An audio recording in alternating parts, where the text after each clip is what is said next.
यहीं से हमें समझ में आ जाता है कि nth टर्म को हमने बता दिया कि nth टर्म को निकालने का तरीका हो गया a + n - 1 × d, और हमने इसमें कुछ याद नहीं करा, हमने समझा बात को। ये फंडे समझना बहुत जरूरी है। जब तक आप समझोगे नहीं कि एजेंस क्या, what do we mean by it, n, लोग बोलते हैं एन मतलब लास्ट टर्म, मुझे पसंद नहीं है। nth टर्म बोला था, in which of the following situation does the list of number involve. अरे आपको बच्चा समझ के पूछ रहे हो, पता है आपको। मैं कहना ये चाहता हूँ कि अगर ऐसे लाइन से खड़े हो आपका नंबर एक बारी के लिए 100 बच्चों की लाइन में 13वें नंबर पे आप खड़े हो, तो पीछे से आपका नंबर कौन सा बताओ। So hello students, how are you all, Jai Hind to all of you. आज हम chapter number 5 class 10th mathematics arithmetic progression का एक वन शॉट देखने जा रहे हैं। इसमें मैं आपको एक क्रिस्प आइडिया दे दूंगा, पूरा का पूरा चैप्टर आपको समझ में आ जाएगा अगर आप इस वीडियो को देखते हो। मुझे खुद नहीं पता कि इसका लेंथ कितना होने वाला है, लेकिन मैं कोई भी इधर उधर की बात नहीं करूँगा, सिर्फ पढ़ाई ओरिएंटेड हमारी बात होने वाली है। अगर आप ऐसे अपने प्रॉपर स्टडी प्लेस पे नहीं बैठे तो तो वेट करो उस समय वहाँ जाकर, जब आपका प्रॉपर स्टडी प्लेस हो, जहाँ पे आपके पास नोटबुक हो, बुक हो एनसीईआरटी की, ऐसे बैठो तब जाकर लेक्चर को देखो, समझ में आएगा डेफिनेटली बहुत अच्छे से। ये वही चैप्टर है जो मैंने अपना क्लास 10th में सबसे पहले पढ़ा था, मेरा सबसे पहले पढ़ा जाने वाला चैप्टर है ये, और बहुत इजी होता है। इसका रेफरेंस आगे भी आपको देखने को मिलेगा। अगर आप बाई चांस, मैं ज़बरदस्ती नहीं कह रहा, अगर आप JEE की प्रिपरेशन कर रहे होंगे वहाँ पर ये टॉपिक आता है। अगर आप NDA डिफेंस एनी के लिए जा रहे होंगे, प्रिपरेशन कर रहे होंगे, तो वहाँ पर भी ये टॉपिक आता है, अर्थमेटिक प्रोग्रेशन। चलो मैं स्टार्ट करता हूँ, पहले शुरुआत से आपको हल्का सा आइडिया देता हूँ, तब हम टॉपिक पे आते हैं, ठीक है। देखो इधर ऐसे फालतू की बातें नहीं करेंगे, बहुत ज़्यादा प्रैक्टिकल टॉपिक है, बहुत ही ज़्यादा प्रैक्टिकल टॉपिक, मतलब ये आपके काम भी आएगा डे टू डे लाइफ में कभी ना कभी, मतलब हल्का फुल्का आ ही जाएगा, ठीक है। चलो देखो जरूर क्या है सर इसमें। सर हमारे पास ना 3 तरह की चीज़ें होती हैं। एक को हम कहते हैं अर्थमेटिक प्रोग्रेशन, जिसे हम AP कहते हैं। क्या कहते हैं हम इसे? अर्थमेटिक प्रोग्रेशन, जिसे हम AP कहेंगे। AP का मतलब क्या होता है? व्हेन वी आर राइटिंग की अर्थमेटिक प्रोग्रेशन, यानी कि अर्थमेटिक प्रोग्रेशन, एक बार समझते हैं इसका मीनिंग क्या होता है। बहुत बेसिक है, बहुत ज़्यादा बेसिक, आपको कोई ज़्यादा चक्करों में नहीं पढ़ना, ठीक है। बहुत आराम से समझना, टॉपिक बहुत ज़्यादा ईजी है। ऐसा नहीं कि बस आप किताबी उसमें रह गए और फिर पता नहीं रटने लग गए, याद करने लगे। मैंने की थी गलती, इसलिए कह रहा हूँ कि आप मत करना, बहुत ईजी चैप्टर होता है। सिंपल सा एग्जाम्पल लेते हैं। जब 2 होगा, 2 के बाद 4 है, 4 के बाद 6 है, 6 के बाद 8 है, 8 के बाद 10 है, 10 के बाद 12 है। आपको एक पैटर्न मिल रहा है इसमें? क्या आपको कुछ समझ में आ रहा है कि यार एक पैटर्न टाइप का चल रहा है? शायद आपको लग रहा हो हाँ सर ये 2 के मल्टीपल्स हैं या इवन नंबर्स हैं, ठीक है, आपने अच्छा पकड़ा कि बिल्कुल इनमें पैटर्न बन रहा है। अगर मैं इसमें खास बात बताऊं क्या हो रही है, इसमें खास बात सर ये हो रही है डियर स्टूडेंट्स कि ये वाला जो 2 है, 2 से लेके 4 के बीच में आने में आपको +2 ऐड करना पड़ा, 4 से 2 में आने में आपको अगेन +2 ऐड करना पड़ा, 6 से 8 में आने में अगेन आपको +2 ऐड करना पड़ा, फिर से आपको +2 ऐड करना पड़ा, फिर से आपको +2 ऐड करना पड़ा। मैं कह सकता हूं कि हर एक दूसरे टर्म में आने से पहले मुझे +2 ऐड करना पड़ रहा है। यानी सरल शब्दों में ये कह सकता हूं कि हर एक टर्म के बीच का जो डिफरेंस है कंसेक्यूटिव टर्म के, वो कॉमन है, जो कि 2 है इस बारी में। तो क्योंकि यहाँ पर डिफरेंस कॉमन है, इसीलिए हम इसे कहते हैं कॉमन डिफरेंस, ये जो 2 है यहाँ पर। तो कुल मिलाकर ऐसा प्रोग्रेशन या ऐसा सीक्वेंस, ऐसे एक नंबर की सीरीज आपको किसी ने दी है जिसमें हर एक नंबर और दूसरे नंबर के बीच का जो गैप है वो हमेशा कांस्टेंट रहता है, डिफरेंस हमेशा कांस्टेंट रहता है, उसे हम ऐसा कहते हैं। जैसे सिंपल अगर आपको कोई कहे एक बारी के लिए, जैसे 10 है फॉर एग्जाम्पल, 10 के बाद 20 आया, 20 के बाद 30 आया, 30 के बाद 40 आया, 40 के बाद 50 आया। ये काइंड ऑफ पैटर्न आपको बनता हुआ दिख रहा होगा। इस पैटर्न में अगर आप गौर से देखें तो आपको हर समय यहाँ से यहाँ आने में आपको +10 ऐड करना पड़ रहा है, यहाँ से आने में आपको फिर से +10 ऐड करना पड़ रहा है, यहाँ से आने में आपको फिर से +10 ऐड करना पड़ रहा है, और यहाँ से आने में आपको फिर से +10 ऐड करना पड़ रहा है। इसका मतलब ये हुआ कि कॉमन डिफरेंस है इसमें फिर से, यानी हर एक टर्म के कंसेक्यूटिव टर्म के बीच में जो डिफरेंस है वो कॉमन है, उनके बीच का जो अंतर है वो कॉमन है। इसीलिए इसे हिंदी में सार्वांतर कहते हैं, यानी जिसका अंतर समान रहता है, लेकिन कॉमन डिफरेंस हम इसे इंग्लिश में कहते हैं। तो कुल मिलाकर ये बात हो गई। तो ऐसा मैं आपको कहूँ तो आप मुझे पता नहीं कितने सारे एग्जांपल दे सकते हो। जैसे मैं आपसे बोलूँ कि 7 है, ये 14 है, ये फिर उसके बाद 21 है, उसके बाद ये 28 है। इस तरीके से अगर आप चलोगे तो आप इसमें फिर से देख पा रहे होंगे कि यहाँ से यहाँ के बीच में +7 ऐड हुआ, इससे इसमें +7 ऐड हुआ, इससे इसमें +7 ऐड हुआ। तो कहीं ना कहीं आपको दिख रहा होगा फिर से इसमें कॉमन डिफरेंस है। तो कॉमन डिफरेंस को इन जनरल हम D से रिप्रेजेंट करते हैं। तो इस केस में D 2 है, इस केस में D 10 है, और इस केस में D 7 है। ये बेसिक फर्क मैं आपको बता रहा हूँ क्या होता है, ताकि आपको समझ मिले। इस चीज को जो D मैंने लिखा, D stands for common difference, इसे कहते हैं कॉमन डिफरेंस। आपको समझ में भी आ रहा होगा, इसके काम के हिसाब से इसको नाम दिया गया है, ऐसा नहीं कि कुछ भी बोल दिया। कॉमन डिफरेंस है ये। कॉमन डिफरेंस मतलब अगर आपका मन कर रहा है हिंदी में बोलने का, जरूरत नहीं है अगर आप हिंदी से रिलेट नहीं करते, लेकिन क्योंकि इसका अर्थ है अपने आप में सर्वांतर, यानी कि इसका अंतर समान है, तो उस तरह से वो भी समझ में आता है, ठीक है। अच्छा एक चीज और है, इसी में पहला जो टर्म होता है ए जो सर मैं बता रहा हूँ ए क्या होता है। ए इसमें 2 है, ए इसमें 10 है। अब आप गेस करो कि ए कौन होगा, आप गेस करिए प्लीज, ए कौन होगा। इस केस में ए 7 है, मतलब ये कोइंसिडेंटली ऐसा हुआ है कि डी और ए की वैल्यू हर बारी में सेम आ रही है, लेकिन दिस इज नॉट नेसेसरी, ऐसा हमेशा नहीं होगा, जबरदस्ती नहीं है। ये कुछ ऐसे कोइंसिडेंसेस मैंने ले लिए कि हमारे पास हर समय ऐसा हो रहा है कि हमेशा ऐसा हो रहा है, ठीक है, ज़बरदस्ती नहीं है। जैसे कि एग्जांपल अगर आप ले लो, ये ले लो एक बारी के लिए एग्जांपल आप, ये अब जैसे ये देखोगे तो क्या ये AP है सर, 4 का डिफरेंस है सर, यहाँ से आने में 4 लगेगा, यहाँ से आने में 4 लगेगा। इस बारी में हमारे पास जो D है, D मतलब कॉमन डिफरेंस हर बारी में 4 का है। और जो A है, A किसे कह रहा हूँ मैं, देखो 3 है। मैं आपको सिर्फ दिखाने के लिए एग्जांपल दिया कि ऐसा मत समझना कि D और A हमेशा एक जैसे होते हैं, वो कोइंसिडेंस हुए मेरे साथ 3 बार, चौथी बार मैंने जानबूझकर ऐसा लिया जिसमें ना मिले मुझे। तो A है क्या, A समझ में आ रहा होगा कि फर्स्ट टर्म है, जो भी आपका सीक्वेंस चल रहा है उसका पहला टर्म A होता है, इसीलिए जैसे आपने D को यहाँ पर लिखा इसी तरीके से आप A का मतलब लिख सकते हो फर्स्ट टर्म। अच्छा ये टर्म क्या होता है, टर्म मतलब कुछ नहीं, जैसे आपने पॉलिनोमियल्स पढ़ा था तो नॉमिनल्स मतलब टर्म ही होता है। टर्म मतलब कितने दिए हुए हैं आपको, जैसे 2 पहला टर्म, 4 दूसरा टर्म, 6 तीसरा term, 4th term, 5th term, 6th term, ऐसे करके। तो फर्स्ट टर्म को A लिखते हैं, कॉमन डिफरेंस को D लिखते हैं, और A और D क्या होता है, एक सेंस हमें मिल चुका है। और AP किसे कहते हैं, वो सेंस भी हमें मिल चुका है। जब हमारा सीक्वेंस इस तरीके से आगे बढ़ रहा हो, या जरूरी नहीं आगे बढ़ने का मतलब ये प्रोग्रेसिव ही होता है, ऐसा नहीं है कि 3 7 11 15। अगर कोई आपको ऐसा बोलता है कि 15 11 7 3, ये क्या है, तो सर ये भी AP है, बस इसमें क्या फ़र्क है, 15 से 11 में आपको जोड़ना क्या पड़ रहा है, -4 जोड़ना पड़ रहा है, इसमें आपको -4 जोड़ना पड़ रहा है, इसमें आपको -4 जोड़ना पड़ रहा है। अगर आप समझ पा रहे होंगे, नहीं समझ पाए आप, मुझे लगता है या आप समझे नहीं होंगे जोड़ने का मतलब, मैं समझाता हूँ। ये D निकालने का एक बहुत खूबसूरत सा तरीका है, आपको इतने चक्करों में नहीं पड़ना। D निकालने के लिए एक सिंपल सा फंडा याद रखेंगे हम लोग, मैं यहीं पर लिख रहा हूँ, फिर आगे पे समझाता हूँ इसे। D के लिए आप यूज़ करोगे A2 - A1, यानी कि दूसरे टर्म में से पहले टर्म को अगर आप घटा के देखते हो तो आपको D मिल जाएगा। जैसे यहाँ पर 7 में से 3 घटा दो 4, तो D मिल गया। जैसे यहाँ पे से 11 में से 15 घटा तो -4, तो आपको D मिल गया।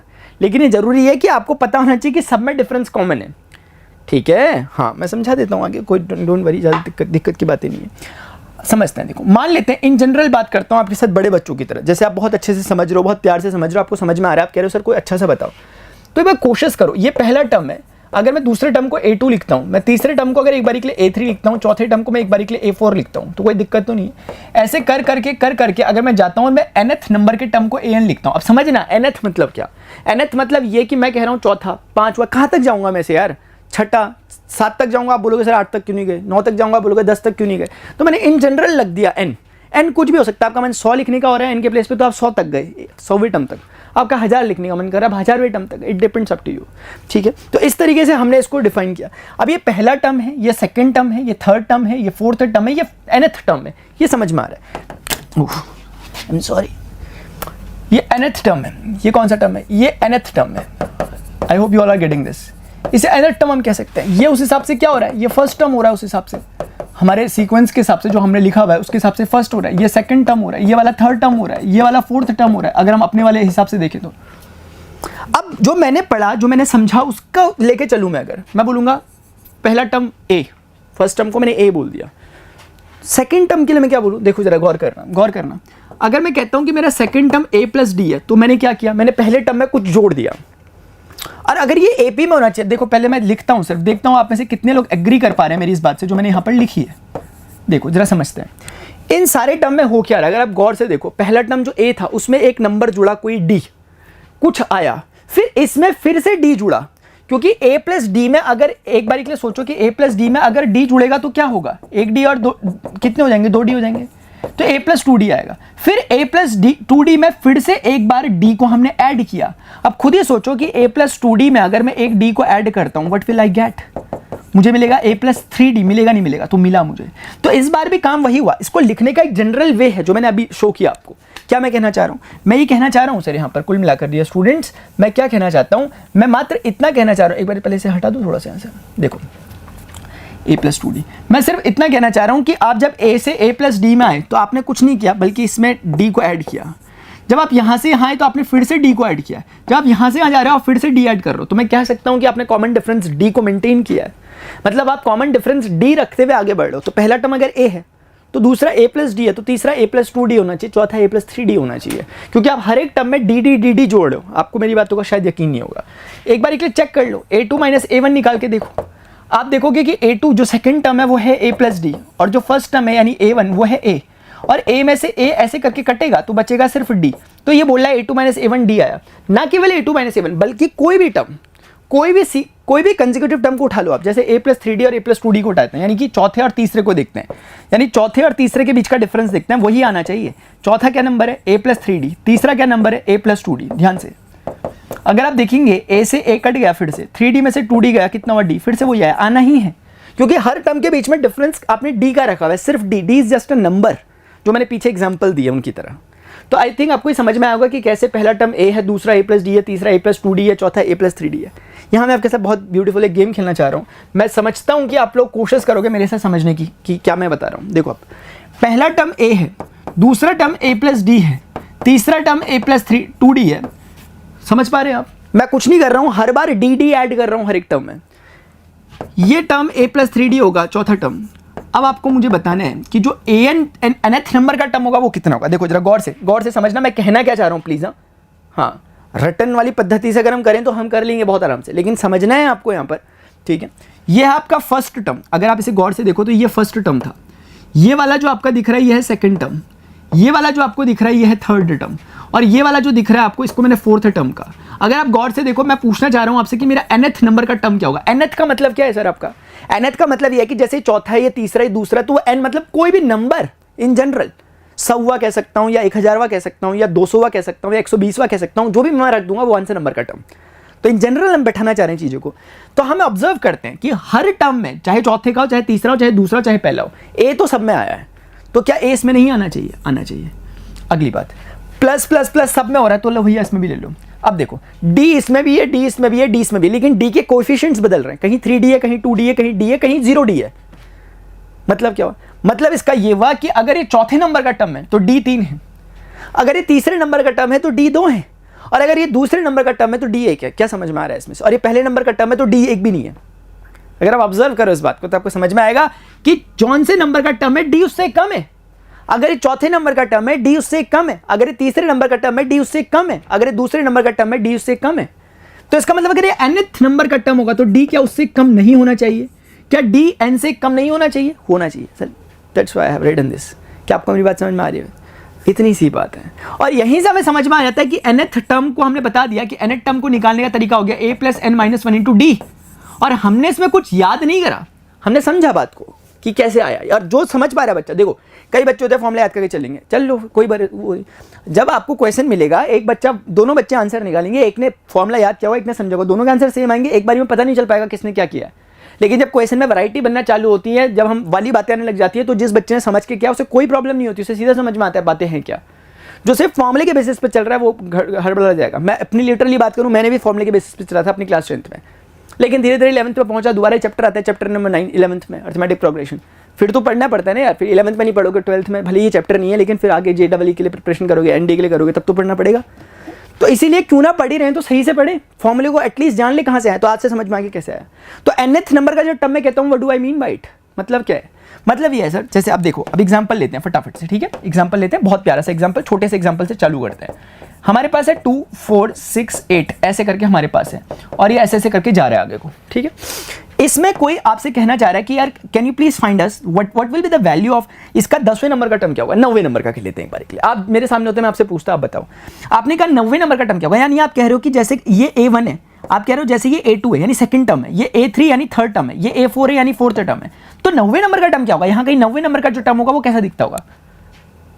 मैं क्या करूंगा, सुनो, मैं बोलूंगा इस कहानी में अगर आप गौर से देखो, जो A है वो कितना है, फर्स्ट टर्म कितना है, आप बोलोगे 2 है। मैं बोलूंगा D कितना है, कॉमन डिफरेंस कितना है, आप कॉमन डिफरेंस बोलोगे सर A2 में से A1 को घटा के पता चलेगा, दिख ही रहा है हमें कि AP तो बनी है, तो पक्का है ना, क्योंकि सब में डिफरेंस 2 का है। वैसे भी समझ में आ गया, 2 ही आंसर है, लेकिन 4 - 2 करके देखोगे आप तो आपको समझ ही आ रहा है 2 ही है, वो ये फॉर्मेलिटी है बस। अब आपको निकालना क्या, आपको निकालना 9th नंबर का टर्म कितना होगा। और ये फॉर्मूला हम पढ़ के आ रखे, ये फॉर्मूला नहीं, प्लीज यहां से सोचो बात को जब भी सोचोगे। फिलहाल मैं बोलूंगा 9th नंबर का टर्म अगर मैं निकालना चाहता हूं तो वो होगा A + n - 1। n कितना है यहाँ पे, ये क्या मैंने गलत लिखा कुछ, मुझे इतना बताओ। I have just applied this formula. ये A n = A + n - 1 × d होता है। n 9 हो गया तो n के प्लेस पे 9 रख दिया दोनों तरफ। तो A9 मेरे पास कितना निकल रहा है, A कितना है 2 है, 9 - 1 कितना होता है 8 होता है, D कितना 2 है, 8 2 16 2 16 + 2 कितना होता है 18 होता है, 18 मेरा आंसर आ रहा है। क्यों करवाए? क्योंकि हम इसे करके देख सकते हैं, हम क्रॉस वेरीफाई कर सकते हैं कि हम सही कह रहे थे, देख लेते हैं। अगर आप ऑब्जर्व करोगे, ध्यान से देखोगे, 8 के बाद क्या आना चाहिए 10, 10 के बाद क्या आना चाहिए 12, 12 के बाद 14, 14 के बाद 16, 16 के बाद 18 आना चाहिए। एक बार चेक करते हैं, ये पहला, दूसरा, तीसरा, चौथा, पांचवा, छठा, सातवां, आठवां, नौवां, क्या ये सच में नौवां टर्म है? नहीं है। और ये फॉर्मूला निकाला, क्यों जरूरत पड़ी मुझे? मैं ऐसे क्यों नहीं कर रहा हूँ? क्योंकि अभी नौवां बोला, कोई 900वां बोल देता तो फिर तो ऐसे करते रहूँगा क्या मैं? अगर मुझे 900 नंबर का टर्म निकालना है तो क्या मैं ऐसे चलते रहूँगा? रात हो जाएगी। मैं क्या करूँगा? मैं इस फॉर्मूले पे सिर्फ n के प्लेस में 900 रखूँगा, बहुत आसानी से आंसर विद इन सेकंड आएगा, विद इन सेकंड, चाहे कितना ही बड़ा क्यों ना हो। यही चक्करबाजी होती है। आई होप आपको ये समझ में आया होगा। ये फंडे समझना बहुत जरूरी है। जब तक आप समझोगे नहीं कि एजेंस क्या, what do we mean by it, n, लोग बोलते हैं एन मतलब लास्ट टर्म, मुझे पसंद नहीं है, एन टर्म बोला करो। एन मतलब nth टर्म, क्योंकि लास्ट टर्म मैं क्यों बोल रहा हूँ पसंद नहीं है, सुनाता हूँ आपको। आप बोलोगे सर आपकी पसंद से सुना, चलेंगे हम? देखो चलो, एक है A1, A2, A3, in general बात कर रहा हूँ, ऐसे चला ये an तक चला। उसके बाद ये बोलता है an के बाद an+1, क्योंकि 1 के बाद जैसे 2 आता है, 2 के बाद 3 आता है, तो कंसेक्यूटिव क्या आता है? एक जोड़ने के बाद आता है, तो n के बाद ये आएगा, फिर n इसके बाद ये आएगा, एक और जोड़ दो। ऐसे करते करते अगर ये सिलसिला 2n तक चले गया, अब क्या बोलोगे आप? इस AP का लास्ट टर्म क्या an है? नहीं। अगर आप बोलते हो कि ये मेरा लास्ट टर्म है तो गलत है सर, आपका लास्ट टर्म तो 2n है। तो इसको ज्यादा बेटर रहेगा nth टर्म बोलना। nth टर्म बोलो, सिंपल सी बात है। जैसे इस वाले को आप सेकंड टर्म बोलोगे, सिंपल सी बात है। जैसे इस वाले को आप सिंपल 2nth टर्म बोलोगे, सिंपल सी बात है। बस ये चक्कर। तो लास्ट टर्म बोलना मुझे पर्सनली पसंद नहीं है, क्योंकि कभी भी आपको उलझाया जा सकता है। भले आपकी बुक में आपको ऐसे क्वेश्चन मिलेंगे नहीं जहाँ पे ऐसा हो जाए, लेकिन एक बात मैं बोल रहा हूँ, जब सीख ही रहो तो सही से सीखो ना। अभी से गलती क्यों करेंगे? आई होप आपको समझ में आ गया। बहुत छोटा सा है। एक तो ना AC नहीं चल रहा है यार ये, इसलिए एक तुम थोड़ा सा शायद मैं आपको हैप्पी सा नहीं लग रहा हूँ। ऐसा तो नहीं लग रहा कि आपको सर आप हैप्पी से नहीं लग रहे, आज आप खुश से नहीं लग रहे, ऐसा तो नहीं लग रहा? अरे सर छोड़ो ना, पढ़ाओ, आपकी खुशी से हमें क्या। अच्छा बेटे, मौज कर दी, ठीक है। अभी हम आगे बढ़ें क्या? तो एक सिंपल सा क्राइटेरिया आपको समझिएगा, बहुत सिंपल होता है, चैप्टर बहुत इजी है यार ये, लेकिन आपकी एक्सरसाइज इतनी ज़्यादा दे रखी है, क्वेश्चन दे रखे हैं यार, आप छोटे छोटे बच्चे हो अभी 10वीं के, तो इसलिए आपको आराम आराम से पढ़ाएंगे। ये है, इन फॉर्मेलिटीज़ पे वैसे मैं जाता नहीं हूँ। क्या करोगे इसमें दिखाना चाह रहे हैं कि देखो एक का डिफरेंस है, एक का डिफरेंस है, एक का डिफरेंस, तो मतलब ऐसे करते करते आप जाओगे आगे तो एक का डिफरेंस रहेगा। तो इसमें एक बारी के लिए हमें समझ में आ रहा है A इसका 147 है और D इसका 1 है। इतना ही कर लो प्रैक्टिस के लिए, और क्या करेंगे। क्या ये AP है कि नहीं है? देखो -3, -2, -1, 0, 1, 2, 3 देखोगे तो +1 ऐड हो रहा है, क्योंकि इसमें +1 ऐड हुआ, इसमें +1 ऐड हुआ, इसमें +1 ऐड हो रहा है। तो A इसका भले ही -3 है, लेकिन D इसका +1 है। समझ में आ रहा है ऐसे? मतलब ये भी AP है। क्या ये AP है सर? 1/3 में एक और बार 1/3 जोड़ोगे तो 2/3 आएगा। 2/3 में एक और बार 1/3 जोड़ोगे तो 3/3 आएगा, जो कि 1 होता है। और 3/3 में एक 1/3 जोड़ोगे तो 4/3 आता है, और 4/3 में एक 1/3 जोड़ोगे तो 5/3 आता है, 5/3 में एक और बार 1/3 जोड़ोगे तो 6/3 आता है, जो कि 2 होता है। तो हाँ, समझ में आ रहा है कि this is again AP। A इसका 1/3 है और D भी इसका महाशय का 1/3 है। तो ऐसे करके कुछ खास बात नहीं है, आगे बढ़ते हैं। कुछ है क्या हमारे पास? अरे यार रिमोट दिया था, बोल रहे थे इससे चलाना है, ऐसे इससे अच्छा लगता है। आज तक चलाया नहीं ना कभी यार, ठीक है चलो। तो यही तो हम पढ़ रहे थे कि A1 बराबर फर्स्ट टर्म है, A2 बराबर, भाई क्या बोलूँ मैं, मुझे मज़ा नहीं आता है पढ़ने में। आगे बढ़ लेते हैं, देख लेना। ये मैंने क्या है कि आप लोगों को ऐसा ना लगे कि यार ऐसा PPT नहीं, PPT का यार देख लो यार, है ठीक है। क्या करोगे इस PPT का? फाइनाइट AP का मतलब है ऐसी AP जैसे मैंने बोला 2, 4, 6, 8, ये खत्म, इसको खत्म कर दिया मैंने, बस हो गई, फाइनाइट है। अगर लेकिन मैं बोलता हूँ 2, 4, 6, 8, ऐसे चलते चलते मैं जा रहा हूँ 10, और ऐसे करते करते मैंने डॉट मार दिए, तो ये इन्फिनिट टाइप हो गई, क्योंकि इन्फिनिट नंबर ऑफ टर्म्स है। इसमें आप पता नहीं लगा सकते कितने टर्म है, इसमें आप पता लगा सकते हो केवल 5 टर्म है, ठीक है। नेक्स्ट क्वेश्चन क्या है? एक्सरसाइज 5.1, चलो आ जाओ इस पर। In which of the following situation does the list of number involve. अरे आपको बच्चा समझ के पूछ रहे हैं क्वेश्चन, पता है आपको। अब आप अपने को पता नहीं क्या समझ रहे होगे, लेकिन the taxi fare after each kilometre when the fair is ₹15 for the first kilometre and 8 for each additional kilometres. ये क्वेश्चन सिर्फ इसलिए कि आपको थोड़ा देश दुनिया का पता चले कि क्या होता है। जब आप कभी ऑटो वगैरह में बैठते हो तो ऐसा होता है कि आप जैसे मान लेते हैं, एक बारी के लिए मैं गया और ऑटो में बैठा। जैसे ही मैं ऑटो में बैठा, ऑटो ने अपनी सवारी की, ऑटो बस चला ही था, बस 10 मीटर आगे चला था। मुझे कुछ काम याद आया, मैं उतर गया ऑटो से। मैंने कहा अरे भैया मैं उतर जरा, मैं अपना मोबाइल भूल गया रूम में, ऐसा कुछ, मैं उतर गया 10 मीटर की दूरी चलते ही। तो क्या आप क्या करोगे? आप मुझे बताओ। अगर आप ऑटो से उतरो तो आप ऑटो वालों को किराया दोगे या नहीं दोगे? इतना बताओ बस। यही होता है चक्करबाजी, क्योंकि ये लॉजिकली आपको किराया देना चाहिए, एथिकली देना ही चाहिए, और ये देना ही चाहिए। मैं बताता हूँ क्यों देना चाहिए, क्योंकि जैसे ही आप एक बार ऑटो में बैठे तो आपका कुछ एक फिक्स्ड प्राइस होता है। जैसे इसने यहाँ पे बोला हुआ the taxi fare after each kilometre when the fair is ₹15 for the first kilometre. First kilometre के लिए 15 है, उसके बाद 8। इसका मतलब बताएं क्या होता है, जैसे आप यहाँ से बैठे, मान लेते हैं एक पॉइंट ए है और ये पॉइंट बी है जहाँ आपका डेस्टिनेशन एक बारी के लिए, आप यहाँ से बैठे हो और यहाँ पे मान लिया यहाँ पे जाने पे 1 किलोमीटर होता है, इस यहाँ पे जाने पे 1 किलोमीटर होता है, फिर उसके बाद 1 किलोमीटर और होता है, फिर उसके बाद 1 किलोमीटर और होता है। मान लेते हैं 3 किलोमीटर डिस्टेंस पर आपको जाना है। तो होता क्या है ना कि आप जैसे ही गए, आप 1 किलोमीटर, आप जैसे ही चले, आप 1 किलोमीटर तो बहुत दूर की बात हो गई, आप चलते ही उतर गए, आप यहीं पे उतर गए, आपने कहा हमें उतरना है, आपने कहा हमें उतरना है भैया, हमें उतरना है, ठीक है ठीक है हमें उतरना है, ऐसे करके आप उतर गए यहाँ पे इस पर्टिकुलर जोन पे। तो 1 किलोमीटर तो हुआ नहीं, तो इसका मतलब क्या हुआ, आप बिल्कुल ही एकदम गाड़ी चलते ही उतर गए हो। तो आपको एक बार के लगेगा कि अरे मैं तो गया ही नहीं, मैं तो अपने डेस्टिनेशन पर पहुंचा ही नहीं है, पहुंची नहीं है, तो मैं रुपये क्यों दूँ या वगैरह वगैरह। लेकिन वो फिक्स्ड होता है कि आप अगर एक बार गाड़ी में बैठ गए तो अगला 1 किलोमीटर आने तक आप कभी भी उतर जाओ, आप बैठते ही उतर जाओ, 15 रुपये आपको देने पड़ेंगे। ये इस यहाँ का हिसाब किताब है, बाकी आपका अपना अलग होगा। तो कुल मिला के 15 किलोमीटर, चाहे वो बंदा यहाँ उतरे, यहाँ उतरे, यहाँ उतरे, यहाँ उतरे, यहाँ उतरे, यहाँ उतरे, कभी उतर जाए, वो 900 मीटर की दूरी पर उतरता है या फिर वो 100 मीटर की दूरी पर उतर जाता है चढ़ते ही, तो भी उसको हमेशा 15 रुपये तो देने ही पड़ेंगे इस पर्टिकुलर केस में। उसके बाद ये होगा कि अब 1 किलोमीटर से आगे वो कितना भी जाता है, अब यहाँ पे पहुंच जाता है, मान लिया 1 किलोमीटर के बाद वो 100 मीटर और चलता है, तो 15 रुपये उसे या ले, और अब उसे 8 रुपये देने पड़ेंगे पर किलोमीटर के हिसाब से। भले वो पूरा किलोमीटर नहीं चला, लेकिन अब यहाँ से यहाँ तक के बीच में सारा का सारा जो जोन चलेगा वो 8 रुपीज़ के लिए चलेगा। इसके बाद सारा जोन जो है वो 8 रुपीज़ का है, और शुरुआती जो जोन है वो 15 रुपीज़ का है। बस ऐसा चक्कर होता है। शायद आप बेसिक बातों को समझोगे तब ये क्वेश्चन कुछ भी नहीं है, क्योंकि क्या होगा, अब बोलने की बताओ कि भाई ये चीज़ क्या, ये जो इन्वॉल्व लिस्ट AP में आएगी कि नहीं आएगी। हमने बोला sir taxi fare after each kilometre, जैसे टैक्सी फेयर की अगर हम बात करें कितना होगा इन 1 किलोमीटर के लिए, अगर हम बात करें कि अगर वो 1 किलोमीटर तक चलते हैं तो 15 रुपीज़ आपको देने ही देने पड़ेंगे। अगर आप 2 किलोमीटर की बात करते हो तो 2 किलोमीटर में आपको पहले 1 किलोमीटर के 15 रुपये तो देने पड़ेंगे। अगर आप 2 किलोमीटर के जोन में जा रहे हो, भले ही आप आज यहीं तक गए, 1 किलोमीटर तो 15 रुपये लेगा, बाकी के आपको 8 रुपये और देने पड़ेंगे पर किलोमीटर के हिसाब से। सिमिलरली इन 3 किलोमीटर के लिए आपको क्या करना पड़ेगा, बहुत बेसिक क्वेश्चन है, आई गेस आप समझ चुके होंगे, क्योंकि 15 रुपीज़ और 8 रुपीज़ ये तो फिक्स हो गया आपका, क्योंकि इतना तो फिक्स हो गया। क्यों फिक्स हो गया, क्योंकि 3 किलोमीटर का मतलब ये हुआ कि यहाँ से यहाँ तक का तो आपको फिक्स हो गया, 15 ये देने पड़ेंगे, 8 देने पड़ेंगे। अब आप यहाँ से आगे बीच में जितना भी चलते हो 8 तो आपको तब भी देने पड़ेंगे। तो ऐसे करके ये सिलसिला चलता रहेगा। अगर आप देखोगे 8 5 13 23 रुपीज़ हो गया, और ये 23 और 8 31 रुपीज़ हो गया। इस तरीके से चल रहा है। और अगर आप ऑब्जर्व कर पा रहे हो कि बहुत आसानी से आपको देखने से दिख रहा होगा कि इस पूरे केस में सिर्फ और सिर्फ 8-8 रुपए ऐड होते जा रहे हैं, क्योंकि जो अपना फेयर बन रहा है वो कुछ इस तरीके का बन रहा है। 15 था सबसे पहले, उसके बाद 23 बना, उसके बाद फिर उसमें 31 बन गया, फिर उसमें 8 रुपए और जुड़ेंगे, वो 39 टाइप का हो जाएगा। ऐसे करके चलता रहेगा। और आप देख पा रहे होंगे कि ये AP है। AP इसलिए है क्योंकि इसमें आप देख रहे होंगे इसका पहला टर्म तो भले ही 15 है, लेकिन इसका जो सेकंड मतलब D है, कॉमन डिफरेंस है, वो सेकंड में से फर्स्ट को घटा के, यानी 23 में से 15 को घटाकर जो रिजल्ट आता है वो है, यानी कहने का मतलब है वो 8 रुपीज़ है। ठीक है, आई गेस आपको समझ में आ पा रही होगी बातें जो यहाँ पर लिखी गई। भाई छोड़ यार, ऐसे ही आज मेरी किस्मत में यही लिखा लग रहा। रिमोट है भाई, 1 मिनट प्लीज़ यार, माफ़ी चाहता हूँ आप लोगों से। रिमोट काम करता होगा ये, अल्लाह भाई कर रहा है तो काम, मैं भी ना, रिकॉर्डिंग चल रही।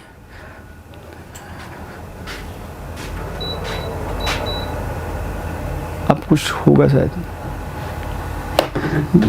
ठीक है, आगे बढ़ते हैं। ठीक है, आई होप आपको समझ। अच्छा ये, अरे वाह यार, ऐसे भी लिखते हो क्या आप लोग? ठीक है, ऐसे देख लो फिर, ये एक ही बात है, लिखने की जरूरत नहीं। अब फिर से, the amount of air present in a cylinder when a vacuum pump removes 1/4 of the air remaining in the cylinder at a time. कुछ भी नहीं है, जैसे एक सिलेंडर है उसमें एयर है, वही चक्करबाजी है। मतलब कुल मिला के ये है, जैसे ना एक सिलेंडर टाइप का है, इसमें से कुछ नहीं करना, आपके एयर निकाली जाएगी। The amount of air present in cylinder, एक सिलेंडर है, इसमें कुछ एयर प्रेजेंट होगी। वो एयर मान लेते हैं कुछ भी है, जैसे उसका वॉल्यूम मान लेते हैं, वॉल्यूम V है, वॉल्यूम V की वो एयर है। तो इस केस में बोला जा रहा है कि इसमें से आप कुछ नहीं कर रहे, आप वैक्यूम पंप रिमूव कर रहे हैं 1/4 ऑफ द एयर, यानी इसमें से 1/4 ऑफ द एयर को निकालते रह रहा है, remaining in the cylinder at a time. ठीक है, तो अगर आप खुद सोचो कि इसमें अगर V वॉल्यूम की एयर मौजूद थी, तो उसमें से अगर 1/4 ऑफ द एयर आपने निकाल दी, तो इसमें बची कितनी, अभी ये हमें बताना है। ठीक है, ठीक है, कोई बात नहीं। अब कुछ कम हो गई, मान लेते हैं मैं यहीं तक का उसका लेवल रख लेता हूँ दिखाने के लिए आपको, और समझाता हूँ कि इसका मीनिंग क्या हुआ। इसका मीनिंग ये हुआ कि पहले अगर V थी तो V का 1/4, यानी V का 1/4 इतना ही होता है, इतना रिमूव कर दिया, जो बची है इसके अंदर वो ये है। क्योंकि V वॉल्यूम पहले मौजूद था, जैसे एक बारी के लिए आप समझो कि पहले मान लेते हैं 40 लीटर एक बारी के लिए एयर मौजूद थी। अब इसका 1/4 इसमें से निकाल दिया तो 40 का 1/4 होता है 10। आप समझ पा रहे हो क्या? 40 का 1/4 इतना होता है ना, कितना इतना होता है। ये निकाल दिया है, ये निकाल दिया तो 40 में से 10 निकाल दिया तो 30 बचा, 30 लीटर बची है उसमें। तो वही तरीका मैंने यहाँ पर अप्लाई किया है। तो आप शायद समझ पा रहे होंगे, इसको सॉल्व करेंगे तो ऐसे आप जानते होंगे कि 4v माइनस का v डिवाइडेड बाई 4 ऐसे ही होता है। ऐसे ही करते हो क्या? 3v/4। तो इस तरह से आप कह सकते हो कि अभी इसके अंदर जो प्रेजेंट है मौजूद वो है 3v/4 लीटर वॉल्यूम या जो भी उतनी गैस मौजूद है। उसके बाद नेक्स्ट पे आप जब जाओगे आप बोलोगे कि अब कितना होगा, अब देखते हैं अब क्या होगा। अब फिर से आपको जो इसमें एयर प्रेजेंट है, क्योंकि इसने ऐसा ही कुछ बोला हुआ है कि the amount of air present in a cylinder, अभी इसमें प्रेजेंट अमाउंट इतना है तो 3v/4 में से कितना घटाना पड़ेगा? इसका 1/4, क्योंकि जितनी प्रेजेंट है उसका 1/4 रिमूव करना है। तो इसका 1/4 कितना होता होगा? 3v/4 का 1/4 यानी इंटू 1/4 ऐसा ही कुछ होगा। इस इतना रिमूव करना है प्रेजेंट में से, तो ऐसे ही तो करोगे यार। ये क्या बताएगा कि कितनी अभी मौजूद है इसके अंदर, तो कुछ और कम हो गई अभी के बारे में। इसको थोड़ा सॉल्व कर देंगे और क्या। तो 3v/4 है। चलो देखो, चलो सॉल्व करने के अपने अपने तरीके होते हैं, मैं आपके साथ शेयर करता हूँ। क्योंकि डिनोमीटर अगर दोनों का सेम हो जाता तो बात बन जाती। तो 4 इसका था, इसका भी 4 कर दिया, लेकिन ऊपर भी कर रहा हूँ ताकि इफेक्ट नलीफाई रहे, क्योंकि 4 आपस में कट जाएंगे ना। ये कैलकुलेशन करने का एक तरीका है और कुछ नहीं। 4 यहाँ मौजूद था, इसकी नकल करके मैंने यहाँ पे 4 बनाने की कोशिश की और ऊपर हो गया। तो अब क्या हो गया? ये हो गया 3 4 12 होता है। 12 में से 3 का कितना होता है? 9v। तो ये 9v हो गया, नीचे पे 16 बचा हुआ। तो इस तरीके का रिजल्ट है। तो यहाँ पर हम देख रहे हैं स्टार्टिंग में क्या हुआ, हमारे पास जो एयर प्रेजेंट थी वो v थी। उसके कुछ देर बाद जब उसमें से रिमूव किया गया तो अल्टीमेटली हमारे पास 3v/4 बची। उसके बाद जब हमने और रिमूव किया तो हमारे पास 9v/16 बची, जो कि इसका स्क्वायर टाइप का है, लेकिन कोई बात नहीं, 9v/16 ही लिख दो। ऐसे करके बच रही है। आप यहीं से आइडिया लगा सकते हो, आगे जाने की जरूरत नहीं है कि एपी एक ही नहीं है। अगर इनमें कॉमन डिफरेंस मेंटेन रह रहा है तो ये एपी है, अदरवाइज नहीं है। देख लेते हैं कि क्या कॉमन डिफरेंस इसमें मेंटेन रह रहा है कि नहीं रह रहा। इसके बीच का डिफरेंस कितना है? क्या करोगे निकालने के लिए? आप जैसे इसे फर्स्ट टर्म कह दो, इसे सेकंड टर्म कह दो, इसे थर्ड टर्म कह दो, ठीक है। तो मैं एक बार सेकंड में से फर्स्ट का डिफरेंस लेके चेक करता हूँ, यानी मैं 3v/4 में से मैं v को माइनस करता हूँ। तो मुझे क्या मिलेगा कि 3v/4, आप समझ रहे होंगे 4 भी उधर चले जाएगा तो ऐसे हो गया, ये बचा माइनस का v/4। Got it? ये हुआ। उसके बाद आपको 3v/4 9v/4 में से घटाना है, यानी कि एक बार a3 माइनस a2 करता हूँ। अगर सेम आ गया तो कॉमन डिफरेंस है, AP है, अदरवाइज नहीं है। तो 9v/16 में से इस बार मुझे 3v/4 को घटाना है। तो फिर से वही टेक्निक को इस्तेमाल कर रहा हूँ। 16 है, इसे भी 16 बनाने के लिए 4 से ऊपर नीचे मल्टीप्लाई कर दिया। तो ये 9v और ये 12v, 9v में से 12v गया, कितना रहेगा? माइनस का 3v, और उसके बाद नीचे बचा 16। आप देख पा रहे होंगे कि ये और ये आंसर बिल्कुल भी सेम नहीं है। ये और ये आंसर बिल्कुल भी सेम नहीं है। अगर हम जीपी वगैरह, मैं नहीं बोलूँगा आपसे जीपी ज्योमेट्रिक प्रोग्रेशन होता है क्या होता है, मैं नहीं बताऊँगा। अगर होता तो फिर हम कुछ सोचते और शायद वो हो सकता था, लेकिन फिलहाल के लिए ऐसा है, एपी नहीं है बिल्कुल भी। कैसे बोल रहा हूँ? क्योंकि मुझे कॉमन डिफरेंस सेम दिख रहा है। क्या ये क्वेश्चन बहुत भारी भरकम है? कुछ भी नहीं है भाई, बहुत सिंपल सी बात बोली गई है कि अगर मतलब सिंपल देखो ना, मैंने बताया तो सही आपको। इधर देखो सिंपल, अगर एक बारी में किसी कंटेनर में मान लेते हैं एग्जांपल के लिए, आपको वी समझ नहीं आ रहा है, एक बारी के लिए समझ लो रफली कि इसमें 40 लीटर गैस भरी हुई है। तो 40 लीटर गैस भरी हुई है, थोड़ी देर बाद आपने इसकी 1/4 गैस निकाल दी। तो 14 में से आपको कितना घटा देना पड़ेगा? इसका 1/4। तो 14 का 1/4 यानी 4 से डिवाइड करो 10 आता है।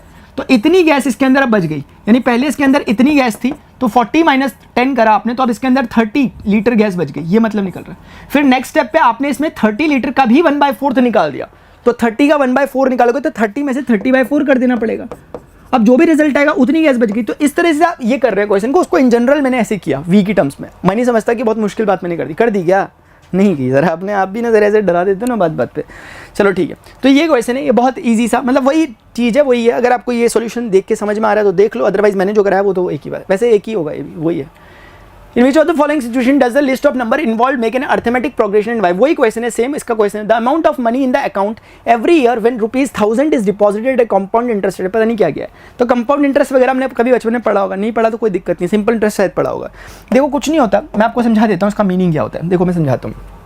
जैसे आपके पास ना मान लेते हैं 10 रुपीज़ है, ज़्यादा तो नहीं है। अरे सर कौन से ज़माने में जी रहे यार, 10 में कुछ नहीं मिलता आजकल। 100 रुपये लो सर, हमारे पास कम से कम 100 तो होंगे। तो 100 रुपये इनके पास हैं, मतलब आपके पास हैं। तो अगर आपने इसमें सिंपल इंटरेस्ट, अगर मैं बोल रहा हूँ एक बारी के लिए, उस क्वेश्चन को छोड़ दो थोड़ी देर के लिए। एक बारी में बैंक वगैरह में गए, बैंक में आपसे किसी ने कहा कि 8% का वो चल रहा है, 8% का इंटरेस्ट है। मतलब क्या होता है इसका?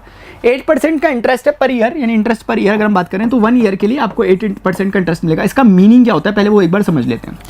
इसका मीनिंग ये होता है कि जब आप सिंपल इंटरेस्ट निकालते हो, ये बहुत बेसिक फॉर्मूला है, बार बार यूज़ नहीं होगा इसका, एपी से कोई लेने देना नहीं है। आ गया तो बता रहा हूँ, अदरवाइज एपी से कोई लेने देना नहीं है इसका। P into R into T divided by 100, ये एक फॉर्मूला होता है सिंपल इंटरेस्ट निकालने का बैंक वगैरह में। आप जब जाओगे तो ऐसे कर लेना सिंपल, ठीक है। तो कुल मिलाकर पी का मतलब होता है प्रिंसिपल अमाउंट, जो आपके पास मूलधन होता है, जो आपका जो आपने पैसा जमा किया होता है। जैसे आपके पास 100 रुपये थे, आप 100 रुपये लेके बैंक में गए, तो आपके पास 100 जो है आपका प्रिंसिपल अमाउंट है। आर का मतलब होता है रेट, क्या रेट चल रहा है बैंक का। तो आपने बोला, उन्होंने बोला 8% का इंटरेस्ट रेट है, और टी यानी कितने साल के लिए, आप मान लेते हैं 1 साल के लिए अपने पैसे को जमा कराना चाहते हो, तो आप इसको 100 से डिवाइड कर दो। इस बारी में आपके पास ही निकल के आएगा 8 रुपीज़। तो आपका सिंपल इंटरेस्ट का मतलब है 8 रुपीज़। इसका सरल शब्दों में मतलब इतना हुआ कि अगर आप 100 रुपये जमा कर रहे हो, 1 साल बाद अगर आप बैंक से लेने जाओगे तो आपको 100 रुपये तो मिलेंगे ही मिलेंगे, 8 रुपये आपको एक्स्ट्रा मिलेंगे आपका इंटरेस्ट, क्योंकि 8% का ब्याज था, ब्याज कहते हैं इंटरेस्ट को, ठीक है। अभी यही ऐसे ही करके होता है। तो कुल मिला के आपको जो टोटल अमाउंट मिलेगा, जो आपको टोटल अमाउंट मिलेगा आफ्टर अ ईयर, वो क्या मिलेगा, आपका जो प्रिंसिपल अमाउंट था वो, और प्लस जो आपने सिंपल इंटरेस्ट गेन किया था वो, यानी प्रिंसिपल अमाउंट आपका 100 रुपीज़ था और सिंपल इंटरेस्ट आपका 8 रुपये है, तो 108 रुपये आपके हाथ में आ जाएंगे। तो इस तरीके से आपने 8 रुपये का प्रॉफिट कर दिया। ये आपको बात समझ में आ जाएगी, ये एक सिंपल सा मैथ्स होता है। अब इसमें कंपाउंड इंटरेस्ट क्या होता है, कंपाउंड इंटरेस्ट का मतलब क्या होता है समझना। अगर वही बंदा हो, आप ही हो वही, ठीक है। इस बार आपने बोला सर मैं फिर से 100 रुपये जमा करा रही हूँ, और मेरे पास इस बार भी मेरे पास बैंक ने कहा 8% का रेट है, इंटरेस्ट रेट है, और इस बार मुझे सर ऐसा करना है 2 सालों के लिए पैसे जमा करने हैं, यानी 2 ईयर्स के लिए पैसे जमा करने हैं। और आपने बोला सर एक बहुत बड़ी खुशी की बात है। मैंने कहा क्या हो गया ऐसा, आपने बोला सर बैंक वाले कह रहे हैं कि कंपाउंड इंटरेस्ट देंगे हम आपको, कंपाउंड इंटरेस्ट के हिसाब से आपका कैलकुलेशन करेंगे। हमने कहा वो क्या होता है, तो कंपाउंड इंटरेस्ट का मतलब होता है कि जो आपका ब्याज है उसके ऊपर ब्याज, इसे चक्रवृद्धि ब्याज कहते हैं, यानी कि वृद्धि। दिखाता हूँ मैं आपको क्या होता है। इसका मतलब ये होता है कि आपके पास जो आपने एसआई निकाला वो कितना निकला था, 8 रुपीज़, वो हमने पीछे निकाला सेम कैलकुलेशन से, तो मैं ज़्यादा नहीं जा रहा। तो आपके पास आफ्टर 1 ईयर, यानी आफ्टर अ ईयर आपके पास जो पैसा आपके पास, मैं ईयर की स्पेलिंग ऐसे क्यों कर दे रहा हूँ बार बार। आफ्टर अ ईयर जो आपके पास पैसा आ रहा है वो हो रहा है 100 आपका पहले का, 8 रुपीज़ का आपको ब्याज मिला, इसलिए आपका 108 रुपये बैंक में आ रहा है। यानी जैसे मान लेते हैं, एक बारी के लिए समझो, एक बारी के लिए समझना प्लीज़। 1 जनवरी 2024 से आपने पैसा चालू किया, उसके बाद 1 जनवरी 2025 आएगा, और उसके बाद 1 जनवरी 2026 आएगा, 1 जनवरी 2026 आएगा। तो 2 साल आपके ऐसे करके हो जाएंगे।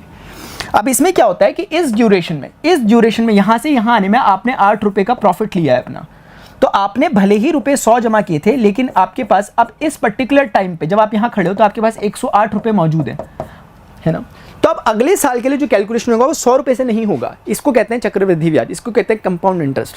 अगला कैलकुलेशन के लिए अभी के लिए पी इसको अज्यूम किया गया था इस ईयर के लिए, क्योंकि शुरुआत यहाँ से हो रही थी, मूलधन आपका ये था।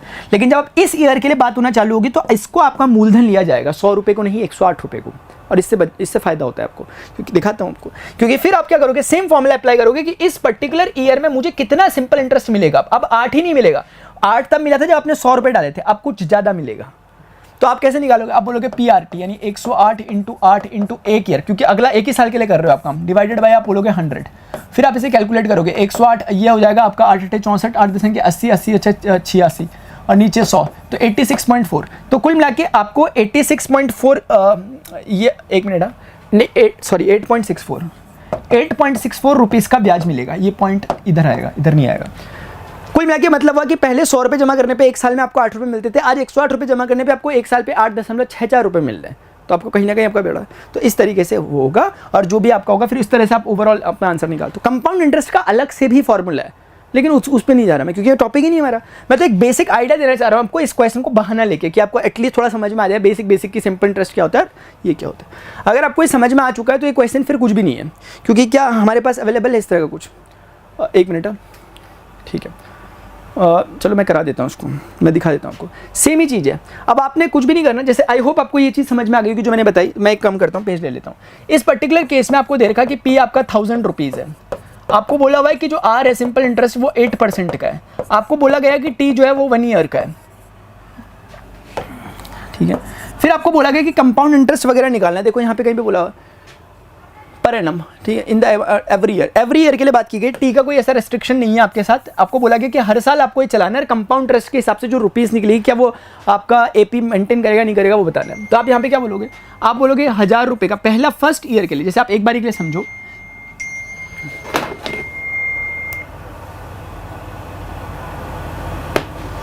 बैंक की बात हो रही थी, बैंक का ही अमाउंट क्रेडिट हो गया।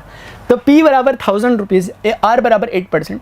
तो कुल मिला के मैं कहना चाह रहा हूँ, जैसे फर्स्ट ईयर में कितना रुपये हुए होंगे इस इंसान के पास, आज भाई ईयर की स्पेलिंग ही ना पता नहीं क्या हो गया, ऐसा क्या हो गया आज मेरे सबकॉन्शियस में कि मैं ईयर को बार बार अजीब तरीके से लिख दे रहा हूँ। ये हो गया सेकंड ईयर, थर्ड ईयर। अगर आप 3 बारी के लिए भी निकाल पा रहे हो तो it is more than sufficient. अगर आप 3 बारी के लिए काम कर पा रहे हो मतलब क्या, आपने पीछे देखा, आप डायरेक्टली समझ सकते हो कि पहले ईयर के लिए जब मैं SI निकालूंगा तो मेरे पास PRT/100, मुझे यही फॉर्मूला अप्लाई करना है। मैं आपको भारी फॉर्मूला नहीं दे रहा, वरना मैं आपको डायरेक्ट फॉर्मूला दे सकता हूँ किसका, कंपाउंड टेस्ट का, लेकिन नहीं दूंगा, इसी से करो आप। तो P बराबर कितने आपका इनिशियली 1000 है, R कितना लग रहा है 8 का लग रहा है, T कितना है, 1 साल के लिए आप काम कर रहे हो, ये हो गया 100 से ही दोनों कट गए, ये हो गया 80, यानी 80 रुपीज़ का आपको सिंपल इंटरेस्ट मिला। मतलब ये हुआ कि पहले ईयर के बाद खत्म होने के बाद, यानी कि अगर मैं एक बारी के लिए बोलूँ 2024 से लेकर के 2025 तक के टाइम पीरियड के लिए, ऐसे समझाने के लिए बोल रहा हूँ, ठीक है आपको। 2024 से 2025 का टाइम पीरियड 1 साल का टाइम पीरियड हो गया। तो स्टार्टिंग में आपने 2024 में रुपए रखे थे अपने 1000 और इस ड्यूरेशन में आपको इतने रुपए एक्स्ट्रा मिल गए, इतने रुपए आपको सिंपल इंटरेस्ट के मिल गए 80 रुपए। तो आपके पास ओवरऑल रुपीज़ बन गए कितने, 1080, 1080 रुपीज़ आपके बन गए ये। अब आप जब नए साल में प्रवेश करोगे, यानी कि जब आप 2025 से अपने 2026 की जर्नी चालू कर रहे हो, तो उस समय बैंक आपके उस अमाउंट को मानेगा आपका प्रिंसिपल अमाउंट, यानी 1080 रुपीज़ को आपका प्रिंसिपल अमाउंट मानेगा, ना कि 1000 रुपीज़ को, क्योंकि इसमें कंपाउंड इंटरेस्ट लग रहा है, साल के साथ आपकी वो बढ़ता रहेगा प्रिंसिपल अमाउंट। तो इस तरीके से अभी काम होगा। अब फिर वही सिलसिला चालू हो जाएगा। इस बारी में फ़र्क कितना होगा कि हाँ 1000 नहीं होगा, बल्कि 1000 के प्लेस पे कितना होगा, 1080 होगा। बाकी चीज़ें सेम होगी, क्योंकि रेट फिलहाल वही है। कर आप 1 साल के लिए रहो काम और यहाँ पे 100 ही आएगा, ठीक है। तो ये दोनों आपस में कट जाएंगे, ये ऐसा बनेगा और नीचे 10 होगा, तो 86.4 हो जाएगा, ठीक है, 86.4 हो जाएगा। यानी कुल मिलाकर के जो आपका अमाउंट पहले बना था, यानी 1080, उसमें आपको 86.4 को इस बार ऐड कर देना है। तो आप देखो यहाँ पे 1000 मैंने लिख दिया और उसमें 86.4 को मुझे ऐड करना है। तो ये 0 हो गया, ये 4 हो गया, ये 6 हो गया, ये 8 हो गया, ये ऐसा हो गया 1086.40। क्या मैंने सही जोड़ा? नहीं सर, आपने बिल्कुल गलत जोड़ा। 1080 था, ये 8 8 16 हो गया, तो ये हो गया 1166 हो गया क्या। गोरा कागज था दिल मेरा। 86.40 को ऐड करना है, 4068816 का 1 ठीक है। अपने हिसाब से आप कैलकुलेशन करना प्लीज़। 1166.40 इतना रुपये साहब आपके पास हो गए। अब खुद ही सोचो कि अगर 2026 से कोई 2027 तक जा रहा होगा एक बारी के लिए, तो वो क्या प्रिंसिपल अमाउंट 1000 रुपीज़ लेगा या फिर 1080 लेगा? इनमें से कुछ भी नहीं लेगा, वो लेगा वाला 1166.40 रुपीज़। तो अब फिर से वही काम शुरू हो जाएगा आपका। इस बार प्रिंसिपल अमाउंट जो रहेगा वो ये नहीं रहेगा, बल्कि रहेगा 1166.40 इंटू 8 रहेगा, डिवाइडेड बाई 100 रहेगा, ठीक है। मैं आपसे ऐसी उम्मीद करता हूँ कि आप इसको कैलकुलेट करोगे। चलो यार, आप भी क्या याद रखोगे, मैं ही कर लेता हूँ।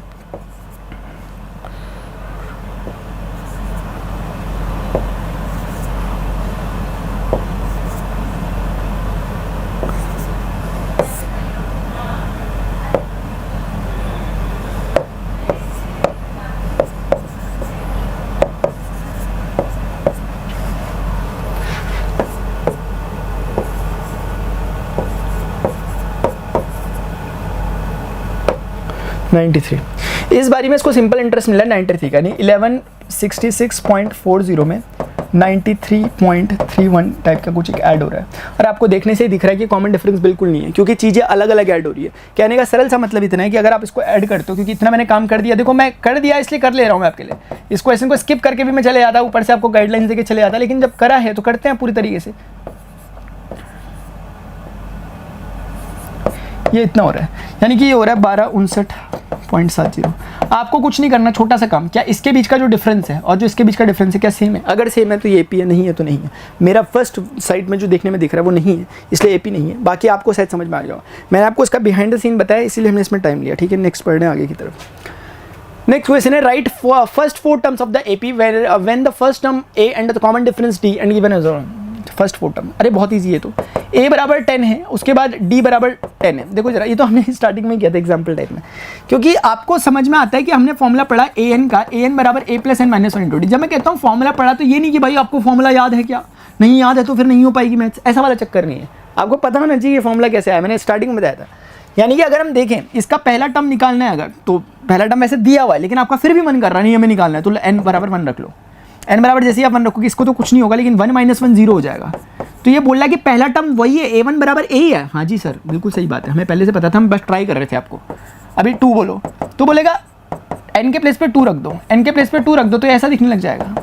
आप a के प्लेस पे जो दिया हुआ है वो रख दो, 2 को 2 रखो, 2 - 1 1 हो गया और 1 इंटू डी 10 हो गया, तो कुल मिला के 10 + 10 कितना होता है 20 हो गया, तो आपका सेकंड टर्म 20 आ गया।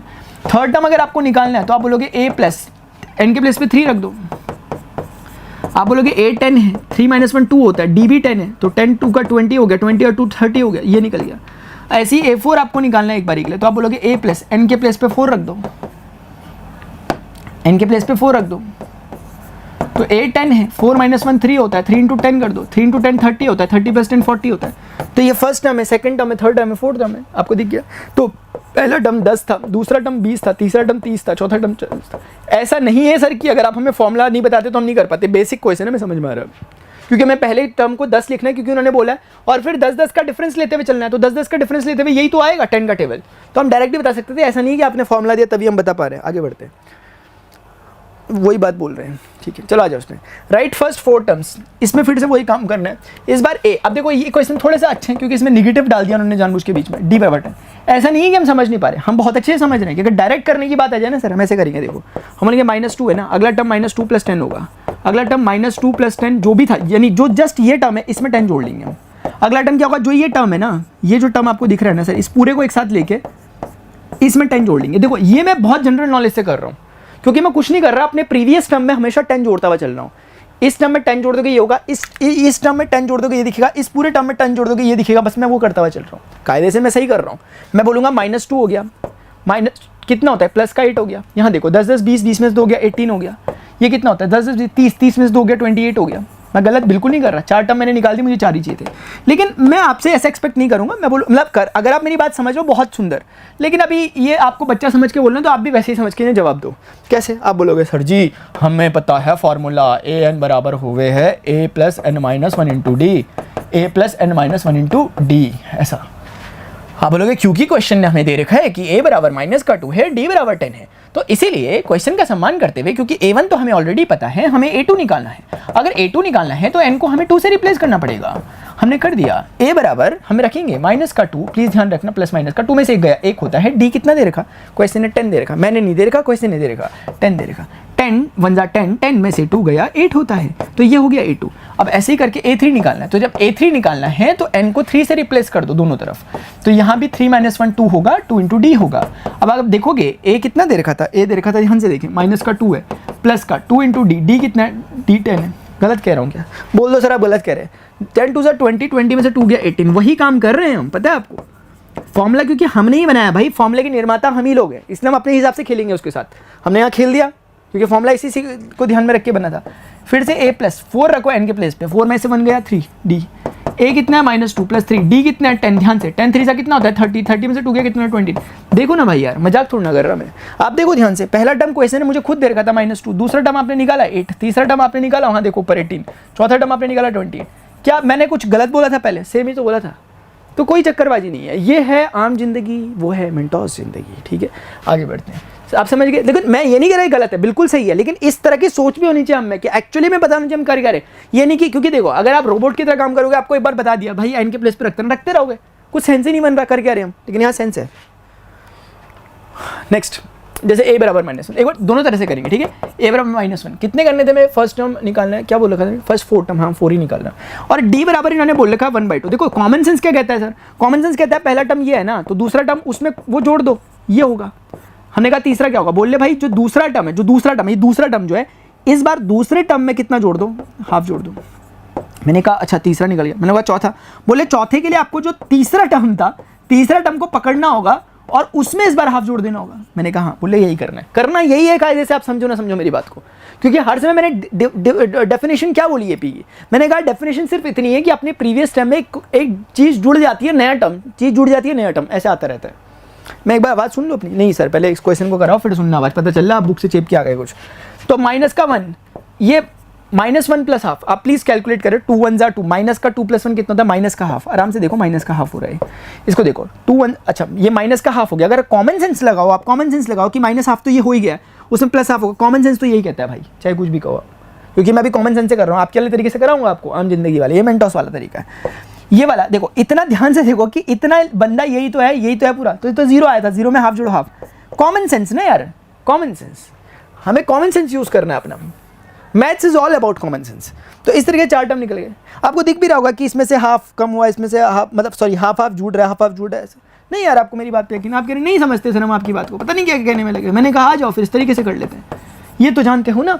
अब ये मत कहना कि सर इसको हम याद करें, क्या याद नहीं करना, इसे वैसे ही समझना, ऐसे मैंने समझाया था, चाहे आपको समझ आया ना हो, लेकिन दोबारा जाके देखो उसको कैसे मैंने समझाया था, इस फॉर्मूले को कैसे डिराइव किया। मैं हमेशा बच्चों को वहीं से पढ़ाना स्टार्ट करता हूँ, चाहे मैं जेई के लिए पढ़ा रहा हूँ, चाहे मैं किसी के लिए पढ़ा रहा हूँ, मैं स्टार्टिंग हमेशा यही इसके डेरिवेशन से करता हूँ, जो कि बहुत छोटा है, कॉमन सेंस बेस्ड है। n बराबर तो हमें समझ में आ गया, 1 रख के कोई फायदा नहीं, क्योंकि पहला टर्म पता है। n बराबर 2 रख के देख लो, जैसे ही आप n 2 रखोगे तो you will get this kind of thing. 2 में से 1 गया, 1 इंटू डी। तो आप बोलोगे a कितना है, ध्यान से देखें प्लीज, a -1 है, d कितना है, हाफ है। तो -1 प्लस हाफ कितना होता है सर, माइनस का हाफ होता है। अल्लाह, हमें तो पता ही नहीं था। तो सर पता करो ना, फिर नहीं था तो पता। n बराबर 3 होता है, a 3 रखना है, तो आपको n के प्लेस पे कितना रखना चाहिए, 3। तो n के प्लेस पे जैसे ही 3 रखोगे, 3 में से 1 गया, 2 होगा। तो कुल मिला के a कितना है, ध्यान से देखें please, a -1 plus 2 into d कितना है, d मैं नहीं कह रहा, क्वेश्चन ने कहा था, हाफ है। अब ये तो सिर्फ एक रोबोट वाला काम कर रहे हैं जो कर रहे हैं। 2 में से 2 गया, कट गया, तो प्लस का 1 बचा, ओनली 0 हो गया। ले भाई खुश रहो। n बराबर 4th टर्म निकालना है, तो a 4th निकालने के लिए आपको बोलना पड़ेगा a प्लस n के प्लेस पे 4 रखो, यहाँ पे रखो सर, यहाँ पे 4 में से 1 गया, 3d। a कितना था, देखो ध्यान से, a -1 था, बोलो हमें नहीं दिख रहा सर, -1 प्लस का 3 इंटू डी, कितना है, माइनस का हाफ है कि प्लस का हाफ है, सर प्लस का हाफ है। सर आप ऐसे अपनी मर्जी से नहीं करते सर, ऐसे ही करते हो। -1 प्लस का 3/2, देखो जरा, 2 1 2, माइनस का 2 हो गया, प्लस का 3 हो गया, डिवाइडेड बाई 2 हो गया, 3 में से 2 गया, 1 हो गया, बाई 2 हो गया। ये आपका निकल गया 4th टर्म। मैं कुछ नहीं कहूँगा, आप मुझे खुद बताओ, क्वेश्चन ने आपको दिया था नहीं दिया था, मैं कुछ नहीं बोल रहा भाई। क्वेश्चन ने बोला था फर्स्ट टर्म ये है, सेकंड टर्म आपने निकाला -1/2 है, थर्ड टर्म आपने निकाला कि नहीं निकाला 0 है, फोर्थ टर्म आपने निकाला कि नहीं निकाला हाफ है। तो ये जो मैं कह रहा था और जो ये निकला था, क्या अलग अलग निकले नहीं निकले सर, पर लेकिन वही चक्कर है कि ये है। अब यही नहीं कि आपने सोच रहे कि ये भी करना है वो भी करना है, कोई भी एक करना है, ठीक है। ऐसे करोगे तो आपका कोई नंबर नहीं काट देगा, ऐसा मत पूछना सर नंबर तो नहीं काटेगा, कोई नहीं काटेगा, आपको समझ में आना चाहिए। For the following APs right the first term in the common difference. अच्छा जी, हम तो डर गए एकदम से, सर यार आप भी ना यार, पहले मैं आवाज़ चेक करूँगा यार अपनी, पता चल रहा मैं लगा पड़ा, मैं डरने में लगा हुआ, यहाँ आवाज़ ही नहीं आ रही मेरी, ठीक है। हेलो, वाओ मस्त आवाज़ आई यार, एकदम गूंजती हुई सी गुंजायमान वाली आवाज़ आई। लेकिन मैं दिख रहा हूँ क्या पूरा का पूरा, एक बार मैं ये चेक करना चाहूँगा यार। सर आप दिख रहे हो सर।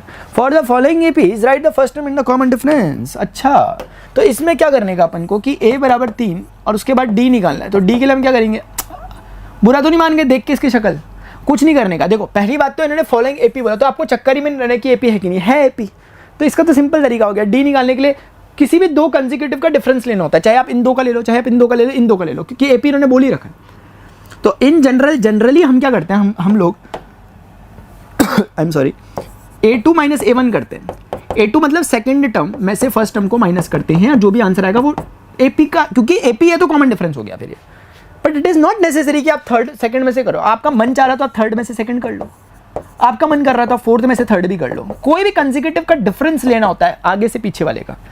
जैसे एक बारी के लिए -1 देखो ना, -1 थर्ड टर्म है और इसमें से माइनस करना है इसको, तो कितना आंसर आ रहा है, ये भी तो नहीं आ रहा है सर। -3 लिखा हुआ ना ये फोर्थ टर्म, उसमें से माइनस करना है, ध्यान से देखो, इसको माइनस करना है, ध्यान से प्लीज़, गलत मत बोलना। -3 हो गया और ये प्लस का 1 हो गया, देखो सर अभी भी तो -2 आ रहा है, तो आएगा ही ना, आप किसी भी एक से करो आएगा। 2 कंसेक्यूटिव टर्म का डिफरेंस लेना होता है, बाद वाले में से पहले वाले का, ठीक है, हो गया, इसका आंसर आ गया। अच्छा, सेकंड वाले में क्या है सर, a इसका कितना है 1/3 है, d कितना होगा सर वही कर लें क्या, a2 में से a1 को माइनस कर लेते हैं सर, a2 अपने पास 5/3 दिख रहा है, माइनस कर लेते हैं 1/3 को, तो 5 में से 1 गया, 4/3 हो जाएगा, आंसर आ गया। अब this is not only for this, आप किसी भी 2 का डिफरेंस लोगे हमेशा 4/3 आएगा, आपको चेक भी करा लेता हूँ।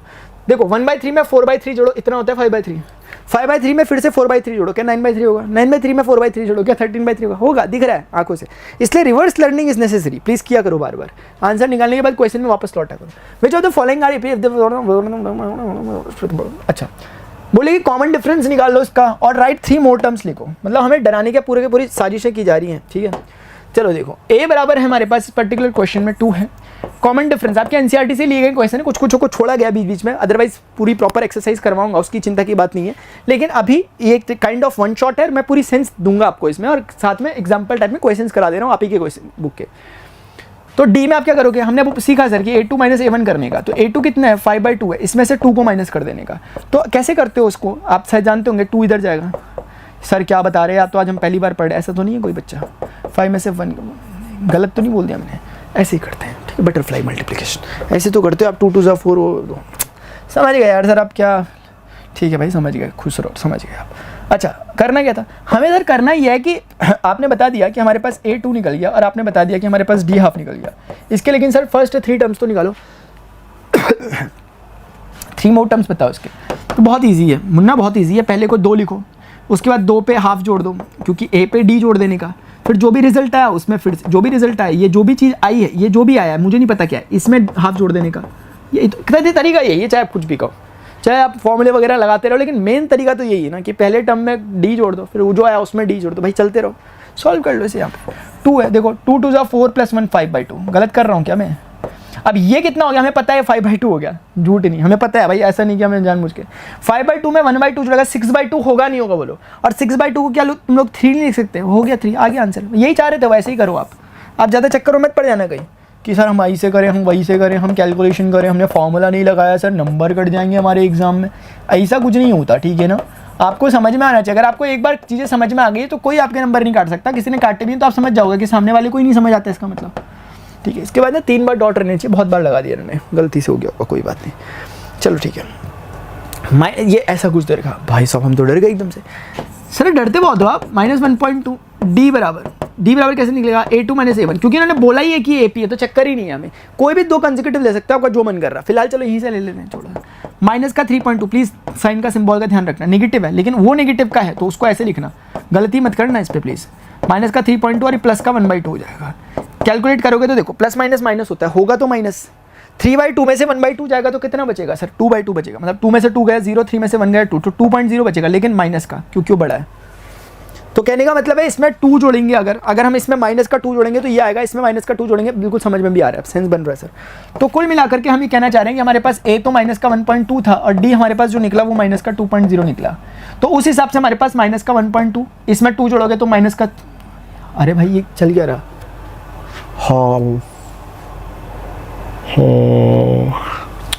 हमको किसके गम ने मारा।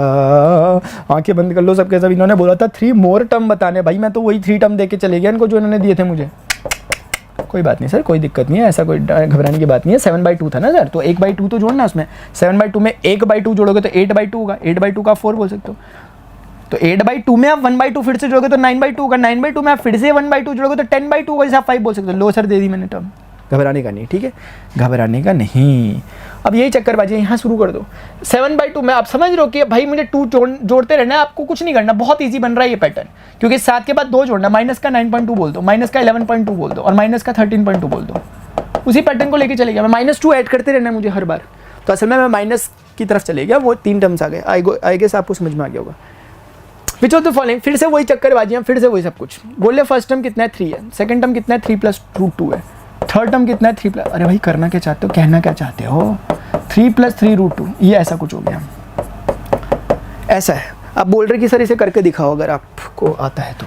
मैंने कहा कि बोल रहे कि AP है वो है सो है। मैंने कहा देखो फर्स्ट टर्म तो 3 होगा, चाहे आप मानो ना मानो। मैंने कहा D जो सेकंड टर्म होगा वो ऐसे निकलेगा कि A2 में से A1 को घटा देंगे हम। इन्होंने कहा एला आप ऐसा तो नहीं कहना चाह रहे कि 3 + √2 हम यहाँ लिखेंगे और आप उसमें से 3 घटा दोगे और फिर आप बोलोगे कि 3 ने 3 को उड़ा दिया और √2, ऐसा तो नहीं बोलोगे सर। मैंने कहा बिल्कुल ऐसे ही बोलूँगा। मैंने बोला बोलूँगा क्या, दिख रहा भाई यार, प्रत्यक्ष किम प्रमाणम। आपको दिख रहा है कि इस चीज़ में √2 को ऐड किया, अब इस चीज़ में फिर एक और √2 ऐड कर दिया, एक पहले से था तो 2 √2 होंगे नहीं होंगे, इस 2 √2 में एक और √2 ऐड कर दिया, क्योंकि √2 ऐड करने का कल्चर है इन लोगों का, क्योंकि दिख रहा है आपको √2 इनका कॉमन डिफरेंस है, तो हो रहे हैं सर, हो रहा है। 3 + 1 √2, 3 + 2 √2, 3 + 3 √2, अरे √2 ऐड करते हुए चल रहे हो तुम यार, समझ में आ रहा है हमें। तो हमें ये भी समझ में आ रहा है कि इसका अगला टर्म क्या होने वाला है, इसके अगले टर्म्स क्या होने वाले हैं हमें समझ में आ रहा है। 3 + 3 √2 के बाद 3 + 4 √2, 3 + 4 √2 के बाद 3 + 5 √2, 3 + 5 √2 के बाद 3 + 6 √2। क्या मजाक कर रहे हैं यार हम लोगों के साथ, मतलब ये हम ही मिल रहे ना मजाक करने के लिए। आगे बढ़ो यार, छोड़ो। देखो चलो 0.2 ऐसा कुछ दिख रहा है, ये बोल रहे इस क्वेश्चन को सॉल्व करो। मैंने कहा क्या है इसमें, ऐसा क्या है जो हमें इसे सॉल्व करना पड़ेगा। बोले करके तो देखो। हमने कहा A देखो इसमें 0.2 का है, इसमें D निकालना है अपन को, तो A2 - A1 करेंगे। A2 - A1 मतलब 0.22, माइनस का 0.2 कर दो, और 0.2 को आप ऐसा बोल सकते हो, बोल दो नहीं बोल सकते। हाँ, तो 0.22 में से 0.20 को घटाएंगे तो 2 में से 0 गया 2 होगा, 2 में से 2 गया ये होगा सर ये निकला कॉमन डिफरेंस 0.02 का। अब बोल रहा है कोई कि then find the common difference. सबसे पहली बात तो ये है कि इसमें ऐसा कोई कंपल्शन नहीं है कि AP है ही है, which one of the following are in AP, ऐसा पूछा गया अपन से, ठीक है ना। तो ये तो AP है फॉर्चुनेटली, ये जो हमने किया ये भी AP था। एक मिनट, हम 2/2 5/2 में से डिफरेंस आया 1/2 का, और लेट मी चेक इट। 2 + 1/2 कितना होता है? 5/2। 5/2 में एक बार जोड़ा 6/2। हाँ अच्छी है, फॉर्चुनेटली ये भी था यार, फॉर्चुनेटली भी था, और को भी चेक करना पड़ेगा। ये सब है ना AP में, अच्छा ये तो अलग ही चक्कर था, ठीक है। हाँ तो फिलहाल अभी हाँ देखना भी है भाई, हमें देखना भी है हमें, इन्होंने क्वेश्चन मार्क किया हुआ ये कि AP में कौन होगा। तो आप देखोगे कि इतना आया AP में चेक करने की इसकी शक्ल बता रही, क्योंकि आप ना शक्ल को पहले ऊपर से देखना तो आपको पता लगेगा कि सच में AP में कि नहीं है। वैसे क्योंकि आप एक एक करके डिफरेंस लोगे, देखो मैं बताता हूँ, इसकी शक्ल बता रही थी कि 3 में एक बार √2 जुड़ा, फिर इसमें एक और √2 जुड़ा, फिर इसमें एक और, समझ में आ रहा है। ऐसे पीछे भी था, इसमें साफ साफ समझ में आ रहा है कि अगर एक बारी के लिए आप मान लो, क्योंकि आपको दिख रहा है इसके बीच का कॉमन डिफरेंस ही है, अगर ये AP में है तो 0.22 जो है ना इसमें और इसमें भी 0.02 का डिफरेंस होना चाहिए।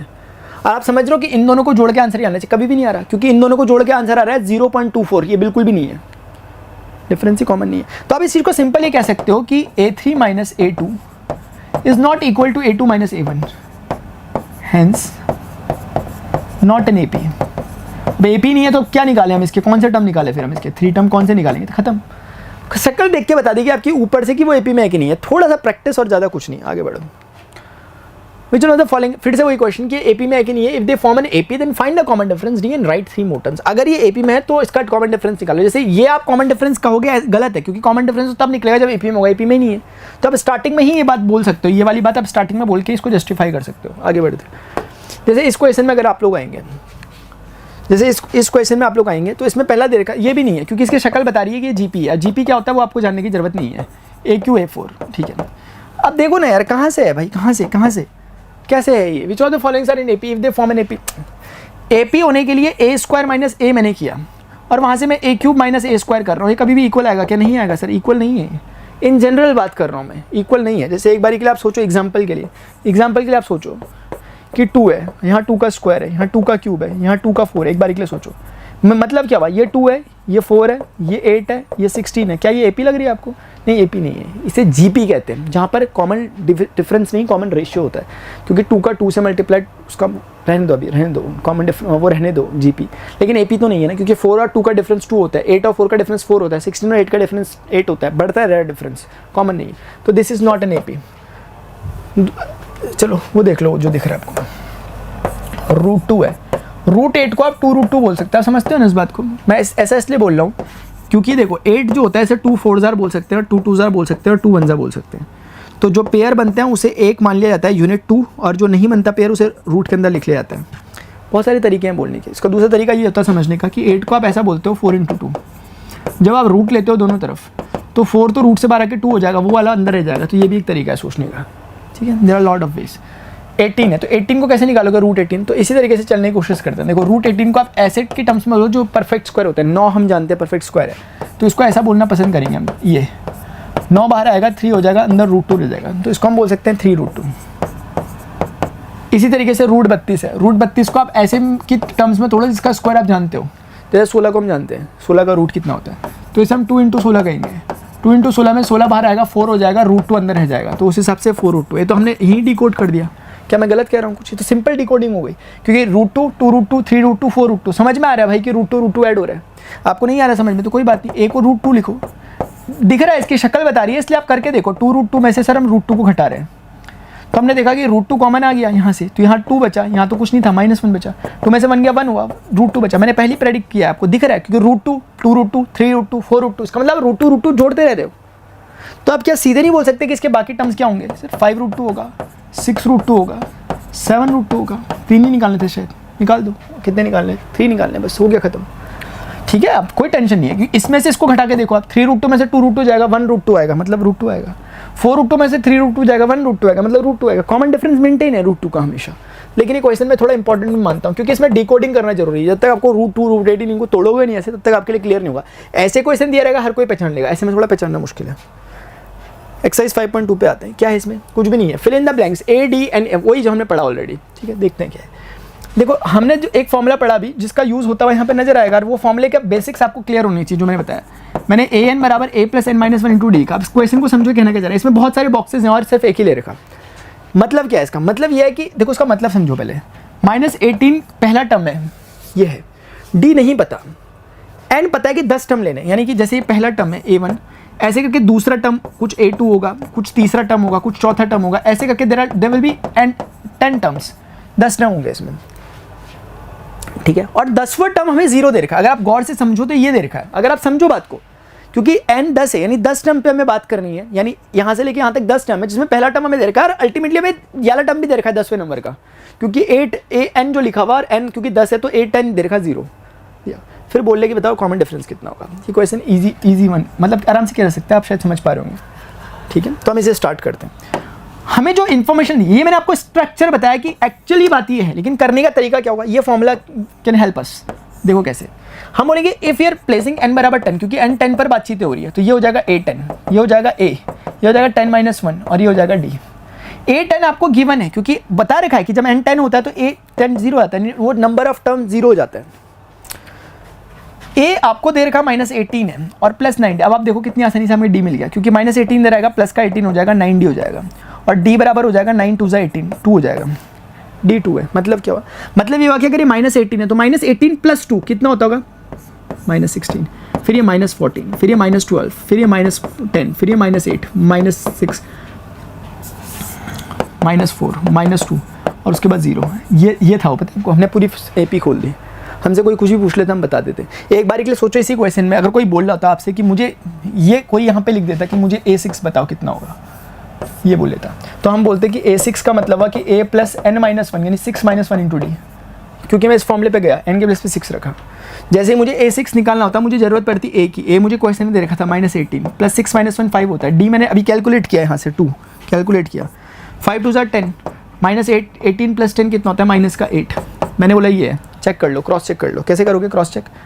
ये पहला टर्म है, ये दूसरा है, ये तीसरा है, ये चौथा है, ये पांचवा है, ये है छठा, वही निकला हमारा -8। ऐसे करके आप प्लीज समझो बात को। सिर्फ क्वेश्चन में फॉर्मूला अप्लाई करके आंसर आ जा रहा है, that is not the good thing. उतना ही नहीं करना अपने आप को, हमें ये भी देखना है कि जो हम काम कर रहे हैं वो हमें क्या क्लैरिटी दे रहा है, कि हमें समझ में आ रहा है कि नहीं आ रहा है हमें समझ।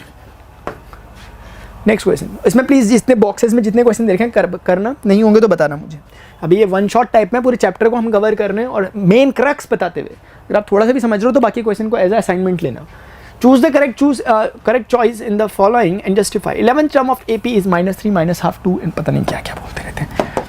बोलें कि choose the correct choice in the following and justify. 11th term of AP is, अच्छा अरे ऑप्शन, ओ भाई साहब ऑप्शन ऐसा बोलते, पहले बोलते ना यार, -3 -1/2 2 बोल रहे कि choose the correct choice justify. 11 term, इसका 11 टर्म बताना है। देखो कितना इजी है। फर्स्ट टर्म कितना है इसका? -3। कॉमन डिफरेंस कितना निकलेगा इसका? कॉमन डिफरेंस यानी सेकंड टर्म में से फर्स्ट टर्म को घटा देना। ध्यान से प्लीज, आप देखोगे -1/2 हो गया, ये प्लस का 3 हो गया। आप नेक्स्ट बोलोगे -1, 2 3 = 6 हो गया, डिवाइडेड बाई 2 हो गया, 6 में से 1 गया, 5 हो गया, डिवाइडेड बाई 2 हो गया। इस तरीके से आपका कॉमन डिफरेंस निकल गया। तो कॉमन डिफरेंस आपको एक बारी में समझ में आ गया कितना है। अब हमें पूछा गया, अच्छा देखो आपको चेक करना है ना, अगर मेरा सही निकलेंगे ना, तो इसके बीच का डिफरेंस चेक करने के लिए क्या करोगे? सोचो -1/2 ही है, अगर मैं इसमें 5/2 जोड़ता हूँ तो 5 - 1 4/2 का 4/2 2 होता है। हाँ सही है, इसका मतलब ठीक है, AP है, बढ़िया। अब हमें क्या निकालना था? 11th term. हमें पता है कि nth टर्म निकालने के लिए हम बोलते हैं A + n - 1 × D, लेकिन as we want nth term as 11 term निकालना है, तो we will just apply n = 11। n को 11 रखेंगे, 11 में से 1 गया, 10 होगा, ये D हो जाएगा।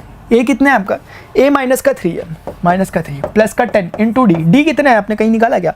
और ये सर हमने निकाला था 5/2 है, तो 5/2 है का मतलब 2 ने इसको 5 टाइम्स कट किया, 5 5 = 25, 25 में से 3 गए कितना होता है? हाँ 22 होता है। 11वां टर्म 22 आ गया। कोई है तो ऑप्शन नहीं आ राइट है ना, हो क्या कहते हैं, बस आपका जो मन कर रहा है। मेरे सामने होते मैं बहुत कुछ कर लेता, अभी आपको थोड़ा एक्सप्लोर करता, लेकिन अभी जाऊंगा तो फिर अलग अलग मेंटालिटी के स्टूडेंट से आप पता नहीं क्या कुछ कहीं खो ना जाओ, इसलिए in the following APs find the missing term. ओहो मिसिंग टर्म, अच्छा AP है ये सर, इसमें जनरल नॉलेज से बताने की हो रही है। मिसिंग टर्म बताना है AP में, ये कॉन्सेप्ट आपको लाने की कोशिश करें अर्थमेटिक मीन का। ये आपको बताएंगे नहीं अभी कि क्या होता है, ये आपकी अगली क्लास के लिए रख देंगे इसको, लेकिन चलेगा, सिंपल सा है। अब देखो क्या होगा कि अगर ये AP है 100%, एक बार के लिए सोचो कि टर्म x है, और अगर ये AP है तो कंसेक्यूटिव टर्म का डिफरेंस क्या होना चाहिए? हमेशा कॉमन, यानी x - 2 उतना ही होना चाहिए जितना 26 - x। हेलो, क्या मैं गलत कह रहा हूँ? क्या मैं गलत कह रहा हूँ? बोल दो गलत कह रहे सर आप, क्योंकि कुल मिलाकर के अगर ये AP है तो जितना डिफरेंस x - 2 का होगा उतना ही 26 - x का होना चाहिए, नहीं होना चाहिए? ध्यान रखना इस बात का। ऐसे मत करना कि x-2 और वहाँ से x-26, ऐसा मत करना प्लीज़। आपको पता है एक तरफ चलना होता है हमें, मतलब यहाँ पे मैं कर क्या रहा हूँ, मैं असल में a2 में से a1 घटा रहा हूँ और वहाँ a3 में से a2 घटा रहा हूँ, ऐसे करना होता है, ये ध्यान रखना। तो कुल मिला के अगर आप इस पर फोकस करोगे तो -x को उधर ले आओगे तो x के साथ आके इधर आ जाएगा, 26 इधर है, -2 को उधर ले जाओगे उधर चला जाएगा, x 2x हो जाएगा, 26 और 2 28 हो जाएगा, तो x बराबर 14 हो जाएगा।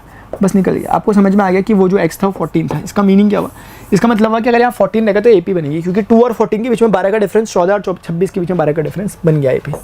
ऐसे ही करने का हो रहा होता है, ठीक है। ये यहाँ पे बोला हुआ 13 और फिर यहाँ पे बोला हुआ कुछ और यहाँ पे बोला हुआ 3, क्या होंगे टर्म्स, ठीक है। हमें सोचना है, हम सोचेंगे, दिमाग लड़ाएंगे, उससे बेहतर है कि हम कुछ और टेक्निक से कर सकते हैं। इसी क्वेश्चन को जैसे मैंने ऐसे कराया, इस तरीके से भी कर सकते हैं जिससे मैं इसको कर रहा हूँ। क्योंकि आप एक बारी के लिए सोचो, इसका पहला टर्म एक बारी के लिए a मान लो, आप सोचो कि अगर ये a है तो ये क्या होना चाहिए उस हिसाब से a + d। मैं बहुत अच्छे से खेल रहा हूँ, बहुत तरीके हैं करने के असल में, लेकिन मैं चाह रहा हूँ कि जो स्ट्रेट फॉरवर्ड दिखे एकदम। आपको नहीं दिख रहा होगा, चलो दूसरा बता दूंगा। अगला टर्म क्या होगा उस हिसाब से a + 2d, तो फिर लास्ट टर्म क्या होगा a + 3d। गलत कह रहा हूँ क्या मैं? ऐसे तो करता था मैं कुछ और कर रहा था, इसके नहीं कर रहे थे सर। तो कहने का मतलब है मुझे देखने से ऊपर दिख रहा है कि a + d बराबर 13 है, मुझे ये दिखने से दिख रहा है कि a + 3d बराबर 3 है। अगर मैं इन दोनों को घटाता हूँ आपस में, अगर इन दोनों को घटाता हूँ आपस में, a में से जाएगा 0, d में से 3d जाएगा तो -2d होगा, प्लीज़ ध्यान से, और 13 में से 3 जाएगा तो 10 होगा। और आप ध्यान से देखेंगे कि d बराबर यहाँ पे -5 निकल रहा है, माइनस का 5 निकल रहा है। और एक बारी में अगर d आपका निकल गया तो काम हो गया 25, क्योंकि d बराबर एक बार -5 निकल गया, कहीं भी डाल दो, यहाँ डाल दो, तो आपको क्या मिलेगा, d बराबर -5 आपने रखा, ओह आई एम सॉरी, d बराबर -5 रखा, 13 हुआ, a बराबर 13 + 5 18 हो गया कि नहीं हुआ, तो a बराबर 18 निकल गया। अब आपको पता चल गया कि a बराबर 18 है, ये आप समझ गए 13 है, और आपको ना बस वैल्यूज प्लेस करनी है। और आप मोटा मोटा समझ गए बात, अब कुछ करना भी नहीं है एक्चुअली। क्या समझे आप? हम ये समझे सर कि अगर ये पहला टर्म 18 है तो 18 में 5 गया तभी तो 13 आया वो, तो इस बार d नेगेटिव है, d नेगेटिव भी हो सकता है, जरूरी नहीं आपकी AP बढ़ती हो, घटती भी हो सकती है, घट रही है। 18 में से वो 13 हो गया क्योंकि 5 कम हो गया, 13 में से 5 और कम कर दो, कितना होता होगा, 8 होता होगा, 8 में से 5 और कम कर दो 3 होता होगा। देखो आपने बना दिया। आप चाहो तो a और d को रख करके भी वैल्यू निकाल सकते हो, सबकी वही निकलेगी, लेकिन मैं बार बार जनरल नॉलेज फोकस कर रहा हूँ। Think out of the box. हमें उतना ही एकदम स्ट्रक्चर होके नहीं चलना चीज़ों में, हमें एकदम समझना है बातों में हो क्या रहा। ऐसा तो नहीं लग रहा आपको मैं बड़ी बातें कर रहा हूँ, नहीं भाई नहीं कर रहा, मैं सच में बड़ी बात नहीं, मैं बहुत छोटी बातें करता हूँ, मैं बहुत ज़्यादा छोटी, मुझे कुछ समझ नहीं आता कोई पढ़ाता है तो, अगर मैं इतनी छोटी बातें करता हूँ, ठीक है। लेकिन मेरा मानना यह है कि कॉमन सेंस, हमेशा फॉर्मूले पे जितना उलझे रहोगे कल को फॉर्मूला भूल जाओगे, क्वेश्चन भूल जाओगे, ऐसा होता है क्या? नहीं सर, हमें इसके एजेंस को समझना है कि what they are trying to say, उतना ही बस, ठीक है, ठीक है। और क्या, देखो कोई बच्चा ऐसे ना करता तो पता कैसे करता, वो ऐसे करता, वो कहता सर जी, हम कहते हाँ जी, बोलते सर हमें ना सेकंड टर्म दे रखा 13, तो ऐसे भी लिख सकते हो, गलत नहीं लिख रहा वो, सर हमें ना फोर्थ टर्म दे रखा 3, और सर क्योंकि हम जानते हैं कि an बराबर a + n - 1 × d होता है सर, हमने कहा अच्छा, तो फिर हम ऐसा करेंगे सर, एक बारी में n बराबर 2 रखेंगे, तो जैसे ही n बराबर 2 रखेंगे तो यहाँ निकल के आएगा a + 2 में से 1 गया 1d, और जैसे ही सर एक बार n बराबर 4 रखेंगे तो 4 - 1 3 हो जाएगा, तो a + 3d हो जाएगा। तो कुल मिला के सर ये जो चीज़ है a2 वो a + d है, तो एक हिसाब से a + d बराबर 13 हो जाएगा, और दूसरे हिसाब से सर a + 3d बराबर 13 हो जाएगा। 3 बराबर, जो ये कहना चाह रहे हैं वही मैंने भी किया है, वही मैंने भी किया है। There are lot of ways to do the same thing. एकम सत्य बहुधा विप्रा वदन्ति, सत्य एक है लेकिन विप्रजन उसे बहुत तरीकों से बोलते हैं। In the following APs find the missing term, फिर से वही चक्करबाजियाँ, ठीक है। तो अब देखो क्या मतलब जनरल नॉलेज, सर अगर इसे a बोल दोगे तो ये क्या है, फिर ये a + d है, उस हिसाब से ये a + 2d है, ये a + 3d है, ये a + 4d है, ये क्या है फिर a + 5d है। तो मुझे इतना समझ में आ रहा है कि a + d मुझे दे रखा क्वेश्चन है, और मुझे ये समझ में आ रहा है कि a + 5d भी दे रखा मुझे क्वेश्चन है, और मुझे पता है कि भाई लीनियर इक्वेशन 2 वेरिएबल कैसे सॉल्व करते हैं, मुझे पता है एलिमिनेशन लगा दो, a में से कट जाएगा, तो कुल मिला के इसको 1 बोल दो, इसको 2 बोल दो, 1 में से 2 घटा दो। जैसे ही आप घटाओगे a में से जाएगा 0, d में से 5d जाएगा, तो सर माइनस का 4d लिखना ना भूलना। सर ये माइनस करोगे तो ये माइनस इस माइनस को प्लस कर देगा। आप समझ रहे होंगे मैं कहना क्या चाहता हूँ? अरे भैया लीनियर इक्वेशन 2 वेरिएबल पढ़ के आए हो ना यार। तो 38 माइनस माइनस प्लस, तो ये दोनों जुड़ेंगे, 8 2 10 3 2 5 और 1 6 जुड़ गए आपस में, तो d बराबर 15 चौके 60 होता है माइनस का, क्योंकि माइनस आया था। बोल दो कि मैं गलत कह रहा हूँ? नहीं बोल दो सर मैं गलत कह रहा हूँ। आपको दिख भी रहा होगा कि d नेगेटिव होना चाहिए, क्योंकि ये देखो 38 था पॉजिटिव और नेगेटिव कैसे पहुँच गया होगा, घट रहा होगा तभी तो पहुंचा होगा। तो कुल मिलाकर के सर हमारे पास चक्करबाजियाँ जितनी थी वो हो गई खत्म। इसको डी को यहाँ डाल दो आप एक बारी के लिए, बोल देना यार मन करेगा तो इक्वेशन ए वो सो पता नहीं क्या क्या तो बोलते रहते हो आप। ए प्लस डी बराबर 38, तो ए को ए रखने का, डी को आप माइनस का 15 रखने का, 38 को 38 बोल देने का, ठीक है। ए बराबर 38 हो गया और माइनस 15 रखे प्लस 15 हो गया। 8 और 5 13 होता है, 3 और 1 4 होता है, 1 5 बोल दो सर प्लीज़। ए 53 निकल गया। अब ए आपके पास 53 निकल गया, डी आपके पास उतना निकल गया। अब आगे बढ़ते हैं। अब देखो नेक्स्ट क्या है, हमें निकालना, अरे भाई साहब इतने सारे टर्म निकाले। तो कहीं ना कहीं अगर आप ऑब्जर्व करोगे, हमें ये A1 है, अगर आप ऑब्जर्व करोगे A3 है, ऑब्जर्व करोगे A4 है, ऑब्जर्व करोगे तो A5 है। असल में A1 हमें A1 तो निकल गया ना सर यार, A1 तो निकल गया। अब अगर हमें A3 निकालना है तो A3 कैसे निकला, A plus 3 minus 1 into D. How I am saying this, A plus n minus 1 into D is equal to AN के फॉर्मूले की हेल्प से मैं ऐसा कह रहा हूँ, with the help of this formula I am saying this. तो A3 निकालना है तो मैं बोलूँगा A3 बराबर हो गया A ढूंढो कहाँ है प्लीज़, A ये है सर 53 है सर, तो A 53 है, 3 में से 1 गया 2, D कितना है, D है -15। मैं ना इधर उधर की बातें इसलिए नहीं वो कर रहा क्योंकि मैं स्ट्रेट फॉरवर्ड बात कर रहा हूँ, मुझे लगता है सब कुछ समझ में आ रहा होगा। यार प्लीज़ मुझे बता भी देना कि समझ में आ ही रहा होगा कि मेरा भ्रम है ये। 3 में से 0 गया 3, 5 में 3 गया 2, कि सर कुछ तो समझ आ नहीं रहा लेकिन फिर भी हम देखने में लगे हुए सर, ऐसा तो नहीं है कहीं। A4 निकलना है, चलो A4 निकालो। A4 क्या होगा, अब देखो इतने भोले मत बनना कि आपको समझ नहीं आ रहा। A4 माइनस 1 इंटू डी, बताऊँ क्यों बोलना मैं भोले मत बनना है, क्योंकि भाई जिस बच्चे को समझ में आ गया कि पहला टर्म, जिस बच्चे को एक बारी के लिए समझ में आ गया पहला टर्म 53 है, जिस बच्चे को समझ में आ गया दूसरा टर्म 38 है, और उस बच्चे को समझ में आ रखा है कि 15 का कॉमन डिफरेंस है, भाई वो समझ रहा है कि आपको -15 घटाते, मतलब 15 को घटाते हुए चलना है या -15 को जोड़ते हुए चलना है। आप 15 घटाते हुए चलो, आंसर आते रह रहे हैं आपके। 38 में से 10 गया 28 होता है, 28 में से 5 गया 23 होता है, तो ये 23 निकलेगा, मुझे पता है, ऐसा झूठ मत बोलो मुझे। 23 में से मैं 10 दूंगा 13 बचेगा, 13 में से 5 गया तो 8 बचेगा, ये 8 बचेगा 100% सर, चेक करवा लूंगा मैं आपको, बात अलग है। A 53 हो गया, देखो 4 में से 1 गया 3, D कितना निकला था आपका -15, ऐसा नहीं है ना यार, 53 45 कितना हो गया है 8, बोला था ना निकलेगा, निकल ही रहा है सर, निकलना ही है सर, उसे निकलना ही पड़ेगा सर, उसे अब क्या कहें हम आपसे इससे ज़्यादा। A5 भी निकालना है। अब अच्छा A5 आप मुझे प्रेडिक्ट कर सकते हो, देखो एक तो मैं निकालूंगा इस फॉर्मूले से, A plus 5 minus 1 into D, इस फॉर्मूले की हेल्प से एक तो मैं निकालूंगा, चलो ये तो मैं निकाल लूँगा A प्लस 4D, वो तो हो जाएगा। सवाल ये है कि क्या इससे ज़्यादा बता सकते हो, हाँ सर, क्योंकि हमें सिर्फ 15 ही तो कम करना है। 8 में से 15 का, ओह माय गॉड, 8 में से 15 में -7 होता है क्या, ओ भाई ये ऐसा हो रहा है। यहाँ देखते हैं A कितना था 53, A कितना यहाँ कहीं पे दिख रहा होगा 53, D कितना दिख रहा सर -15, -15 मतलब ये हो गया 53 और माइनस का हो गया 60, -7 ही तो होता है, निकल गया, निकलना ही है ना सर यार, निकल रही है, तो बस मजाक कर रहे हैं हमारे साथ और कुछ नहीं। कैलकुलेशन है बहुत छोटा सा, बहुत खुले दिमाग से, बिल्कुल दिमाग को खोल के साइड में रख के करो काम, ठीक है, दिमाग को निकालो और बाहर रखो और उसके बाद काम करो। विच term of the AP is 78, oh my God, D कितना होता है 8 - 3, क्यों, क्योंकि पहले तो ये बोल रहे AP है तो हमें चेक नहीं करना, हमें दिख भी रहा है कि सर ये 5 जुड़ा इसमें, सर हमें दिख रहा है 5 जुड़ा सर इसमें, सर हमें दिख रहा है 5 जुड़ा, सर 5 जोड़ते हुए चल लो। बोले कि ऐसे जोड़ते जोड़ते कब हम 78 पे पहुंचेंगे, कितना अच्छा क्वेश्चन है, कितना प्यारा क्वेश्चन है, बताओ।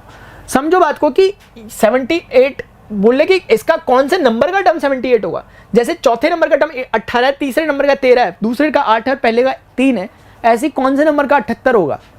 मैंने कहा सर पहले तो ये निकाल दें हम, तो दे रखा आपने, बोले हाँ। मैंने कहा सर मान लेते हैं nth नंबर का जो टर्म होगा वो 78 होगा, मान लेते हैं nth नंबर का टर्म 78 होगा, तो सर an बराबर कैसे निकालते हो, nth term a plus n minus 1 into D, वो 78 होगा। a हमें दे रखा सर 3, n सर हमें निकालना है, d सर हमने निकाल दिया, 78 हो गया सर।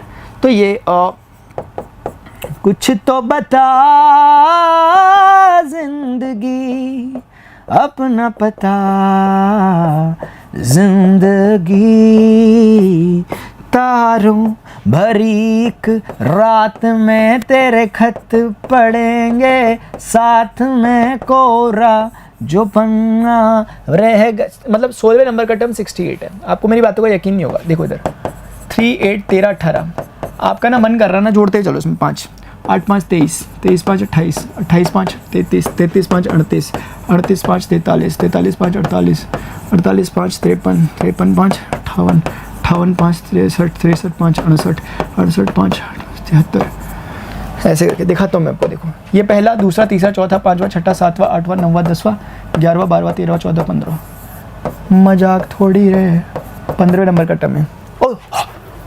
ये तो साक्षात एकदम अच्छा वो 78 में पूछ रहा था ना सर 78 में पूछ रहे थे ना सर, आपने बिल्कुल सही किया सर। आप डरते क्यों सर? आप ऐसे हम कुछ नहीं बोलेंगे सर आपको। A16 नंबर का टर्म है। निकला नहीं निकला वाला सीन याद आ गया था एकदम। राजपाल यादव का था, ये क्या हो गया, वो एक मीम चलता है वाली एक्टिंग कर दी थी मैंने एकदम से। ठीक है, समझ में आया किसी को? तारों, अरे भाई समझ में आया? क्वेश्चन कहता है कि ऐसे चलते चलते कौन से नंबर का टर्म 78 होगा। या तो आप ये करके पता करते कौन सा होगा, तो आपने तब भी बताया 16 होगा, लेकिन वो बोल रहा है ऐसे करो भाई, मिनटॉस जिंदगी। राइटिंग इतनी बेकार मैंने आज तक नहीं बनाई गई जितनी आजकल मैं बना रहा हूँ। Find the number of terms in each of the following APs. Find the number of terms in each of the following.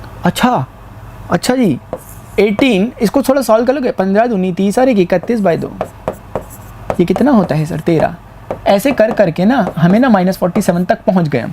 जैसे ये समझो कि इस क्वेश्चन में क्या हुआ था, इसमें मैं बचपन में बहुत कंफ्यूज होता था।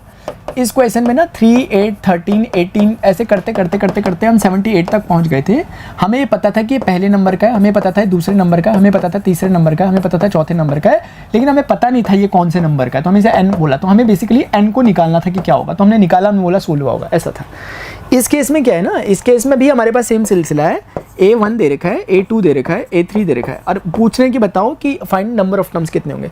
भाई जौन से नंबर का एक टर्म होगा उतनी ही नंबर ऑफ टर्म्स होंगे। बोल दो नहीं होंगे। अरे जौन से नंबर का टर्म होगा, मान लेते हैं 7वें नंबर का टर्म है, तो सर 7 टर्म है इसमें सिर्फ, तो ये मान लेते हैं nth नंबर का टर्म है, तो n की जो वैल्यू आएगी वही हमारा आंसर है, क्योंकि जौन से नंबर का टर्म है। समझ गए आप? आपको ज़्यादा समझाने का मन नहीं कर रहा, पता नहीं क्यों ऐसा लग रहा मुझे कि पता नहीं कोई ब्रिलियंट लोग मुझे देख रहे हैं, ऐसा पता नहीं क्यों मुझे ऐसा महसूस हो रहा है। इसलिए मैं इधर उधर की बातें भी नहीं कर रहा, गाने भी नहीं गा रहा आपके साथ आज तो मैं। ठीक है, तो कुल मिलाकर के बात ये है सर, आप सबसे पहले तो A को डिफाइन करो, 18 है। उसके बाद सर आप D को डिफाइन करो, A2 - A1 है, और A2 आपके पास 31/2 है, माइनस करा 18 है। 31 को 31 लिखो, 18 दूनी 36 हो गया भाई, 2 करो। बोलो समझ नहीं आया? अरे भाई 2 8 जा 18 है ना, है ना? हाँ सर, ये ऐसे होता है। 31 में से 36 गया। क्या खतरनाक हो सर आप, ऐसे बचपन से हो गया? हाँ यार, बस यार हालातों ने बना दिया ऐसा हमें। देखो चलो, अब हमें बताना है, हमें दिख रखा कहीं ना कहीं कि an बराबर, हमें पता करना है -47, नहीं कौन nth नंबर का टर्म 47 है, क्वेश्चन दे रखा नेगेटिव का। तो मैं बोलूँगा an क्या होता है, a + n - 1 × d बराबर माइनस का 47। a कितना है सर? a है 18। n कितना है? अब वही तो निकालना है सर यार, आप तो यार बिल्कुल हमारी टोपी हमारे सर कर रहे हैं। d कितना है? माइनस का 5/2। ध्यान से प्लीज़, हाँ ध्यान से। n - 1 × 5/2 जो लिखा हुआ है नेगेटिव का, उसे यहाँ रख दिया, 18 को उधर ले गया मैं उठा के। अपना अपना स्टाइल है यार, ठीक है। बाबूराव का है तो हमारा भी है। 8 7 15 होता है, 4 1 5 होता है, और 1 6 हो गया, और 1 नेगेटिव का हो गया। बोल दो सर कि क्या मस्त पढ़ा रहे आप। n - 1 × 5, वो 2 जो नीचे था वो भाग के ऊपर चले गया। 2 5 = 10, 2 6 = 12, 30 हो गया नेगेटिव का। तो कुल मिला के n - 5 1 आ गया, × 5 आ गया, नेगेटिव आ गया। नेगेटिवनेस नेगेटिव बोला भाई हम पॉजिटिव हो जाते हैं, दोनों हो गए। तो n - 1 था, 5 130 के नीचे गया, बोला मेरा कुछ कर दो। उसने कहा मैं तो कुछ नहीं कर पाऊंगा, तुम ही मेरा कुछ कर दो। 5 2 = 10 हो गया, और उसके बाद 3 आगे बचा, 5 6 0 हो गया।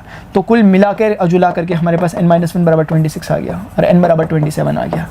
बोलो बाके बिहारी लाल की जय। n बराबर 27। तो ऐसे आपका, अब आपकी मर्जी है, अब आप करते रहो भाई कैलकुलेशन, आप ऐसे पीछे आते रहो कर करके, क्योंकि करना क्या अल्टीमेटली -5 भाई, तो 2 तो जोड़ना है, समय जोड़ते रहो, देखो कब आओगे तो आप पता करोगे कि 27वें नंबर के टर्म में ही आपको एक कुछ मिलेगा।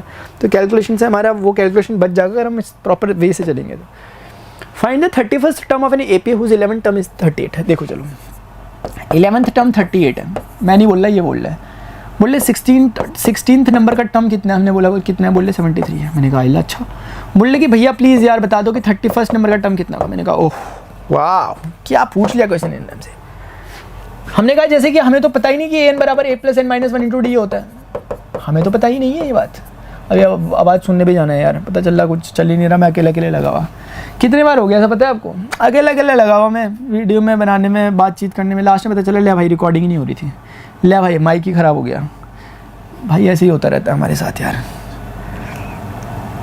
ठीक है। तो कुल मिला के n अगर आप 11 रखोगे एक बार के लिए सोचो, तो आपको क्या मिलेगा, a 11 बराबर a + 11 - 1 × d। a + 11 में से 1 गया 10 होता है × d। क्या मैं गलत कह रहा हूँ? क्या मैं गलत कह रहा हूँ सर कि a 11 बराबर 38 है? नहीं सर, आपने आज तक कभी गलत ही नहीं कहा। अच्छा जी, ऐसी बात है।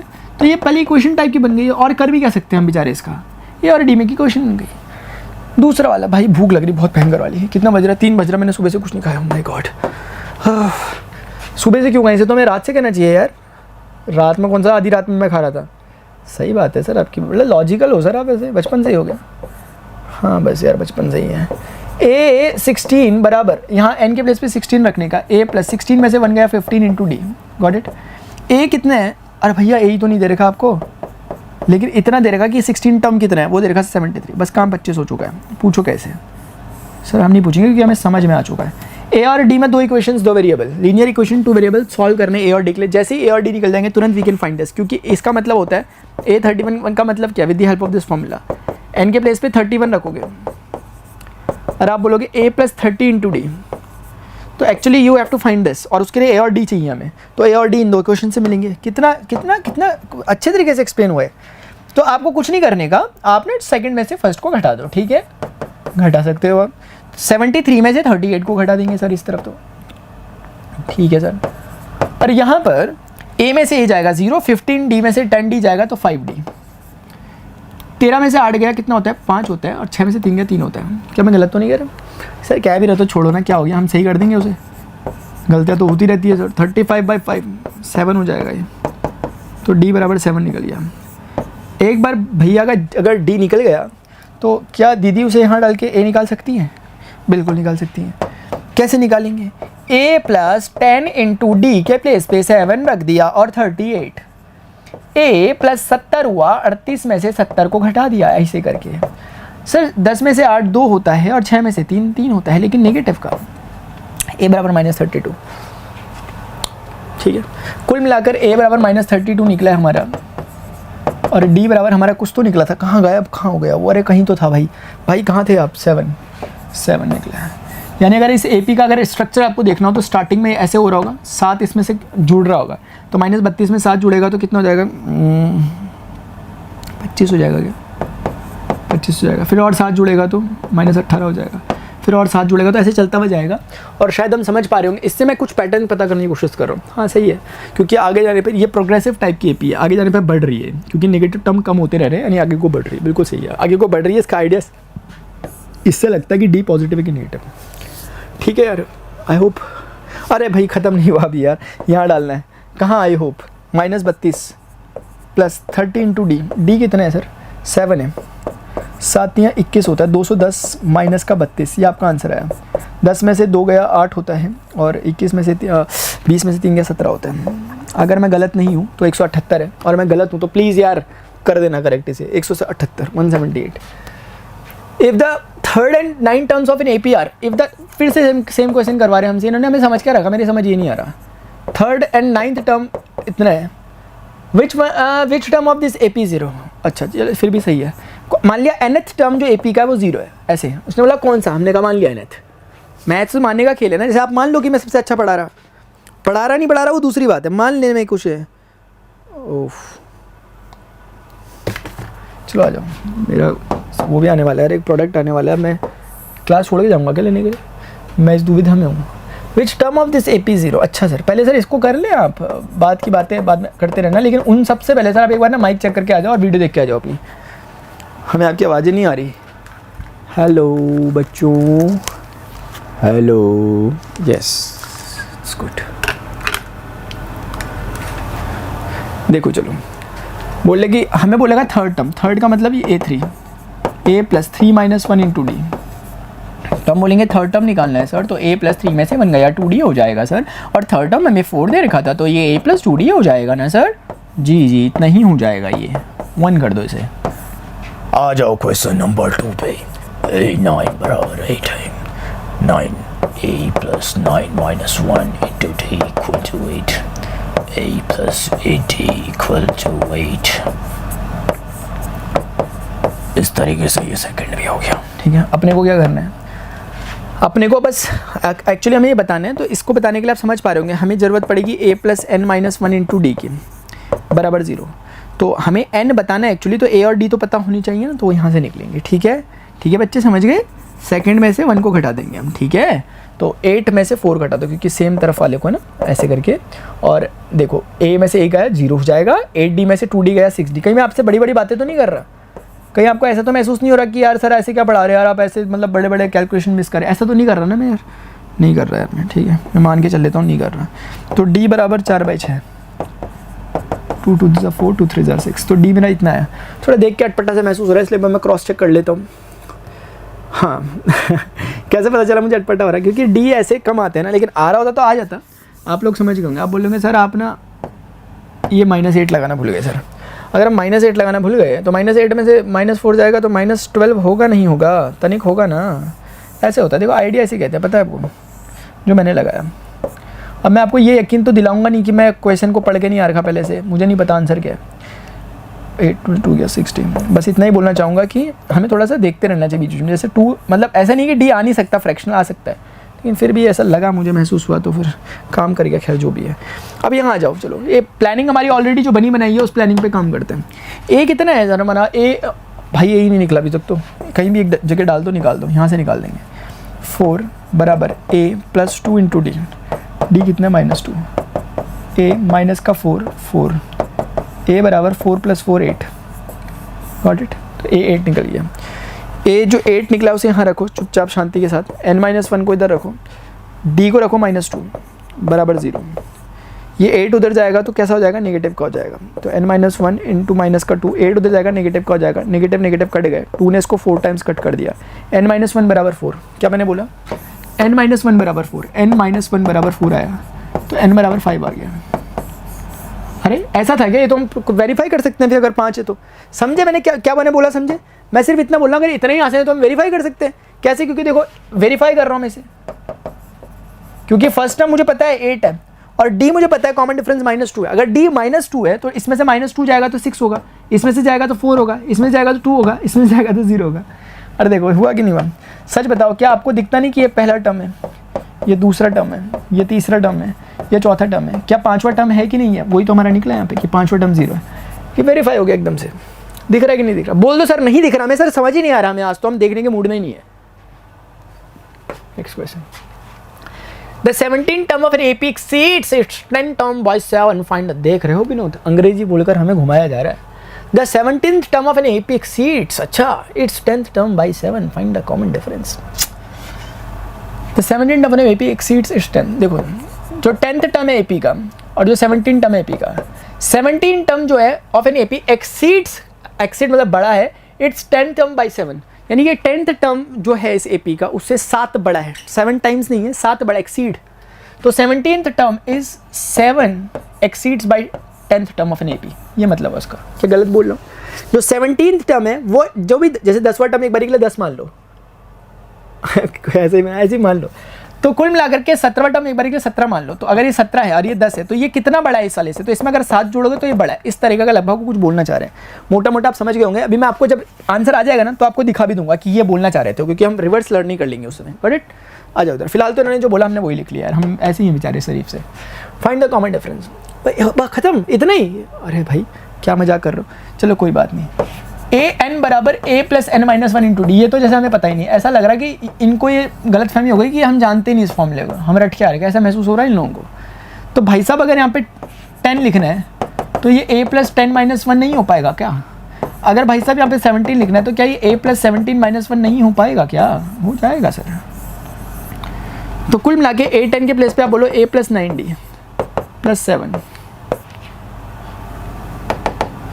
बन लिया अपना पैगंबर, तर लिया तू 7 समंदर, फिर भी सूखा मन के अंदर क्यों रह गया। ये n बराबर 10 डाल के और ये n बराबर 17 डाल के निकाला मैंने, क्योंकि मुझे चाहिए। अच्छा एक सिंपल ट्रिक भी होती है, मतलब जैसे 17 टर्म बोला जा रहा है ना तो a + 16D होगा। आपको बोला जा रहा है 50th टर्म तो a + 49D होगा, ठीक है। हाँ मैं देख पा रहा हूँ अपने आप को, मैं देख पा रहा हूँ। रे कबीरा मान जा जा, तुझको पुकारे तेरी परछाइयाँ। रे कबीरा हाँ मन मन के सुनता जाए, सुनता नहीं मन वालों की, बाद में गाएंगे, पहले क्वेश्चन पे डिस्कशन कर लें। कॉमन डिफरेंस बोला था वो हमने निकाल दिया। अगर हम इसे बोलते थे गलती से फर्स्ट टर्म निकाल दो, शायद हम नहीं निकाल पाते, मेरे बस का ही नहीं है भाई फर्स्ट टर्म निकालना, मैं नहीं निकाल सकता, इतना ही है, उतने में खुश रहो। हाँ यार ठीक है, तो बस यही था कॉमन डिफरेंस, वही इन्फॉर्मेशन निकाली जा सकती है एक इन्फॉर्मेशन से। विच टर्म ऑफ द AP 315 से, आप समझ तो गए थे ना क्वेश्चन का एसेंस क्या है, कि भाई जो 17वें नंबर का टर्म है वो 10वें नंबर का टर्म जो भी होगा, एक बार के समझ लो 10वें नंबर के टर्म की वैल्यू 2 है तो 17वें नंबर की वैल्यू 9 होगी, फिर 7 ज़्यादा होगी उससे। मैं नहीं कह रहा, क्वेश्चन कह रहा था। Which term of the AP will be 132 more than it's, ओ भाई साहब फिर से हमें अंग्रेजी बोल के घुमाया जा रहा है। तो कुल मिलाकर के 3 है, 15 है, 27 है और उसके बाद 39 है, और ये भाई साहब ये चलते ही गए यार, इतने कितने खतरनाक से लोग हैं। बोल भाई which term of the AP, मैंने कहा भाई nth term of an AP है, मैंने कहा हमसे ना पूछो कि कौन सा टर्म, हम nth बोल देंगे उसे। nth term of AP is 132 more then है, यानी कि कुल मिला के जो nth टर्म ऑफ AP है ये 54th टर्म से 132 मोर है। ले भाई लो, अब मुझे बताओ क्या मैंने गलत कहा कुछ? बोल रहे थे कि कौन सा वाला टर्म जो है 54th टर्म से 132 ज़्यादा होगा, मैंने कहा nth टर्म जो है 54 टर्म से 132 ज़्यादा होगा। ले भाई ले लो।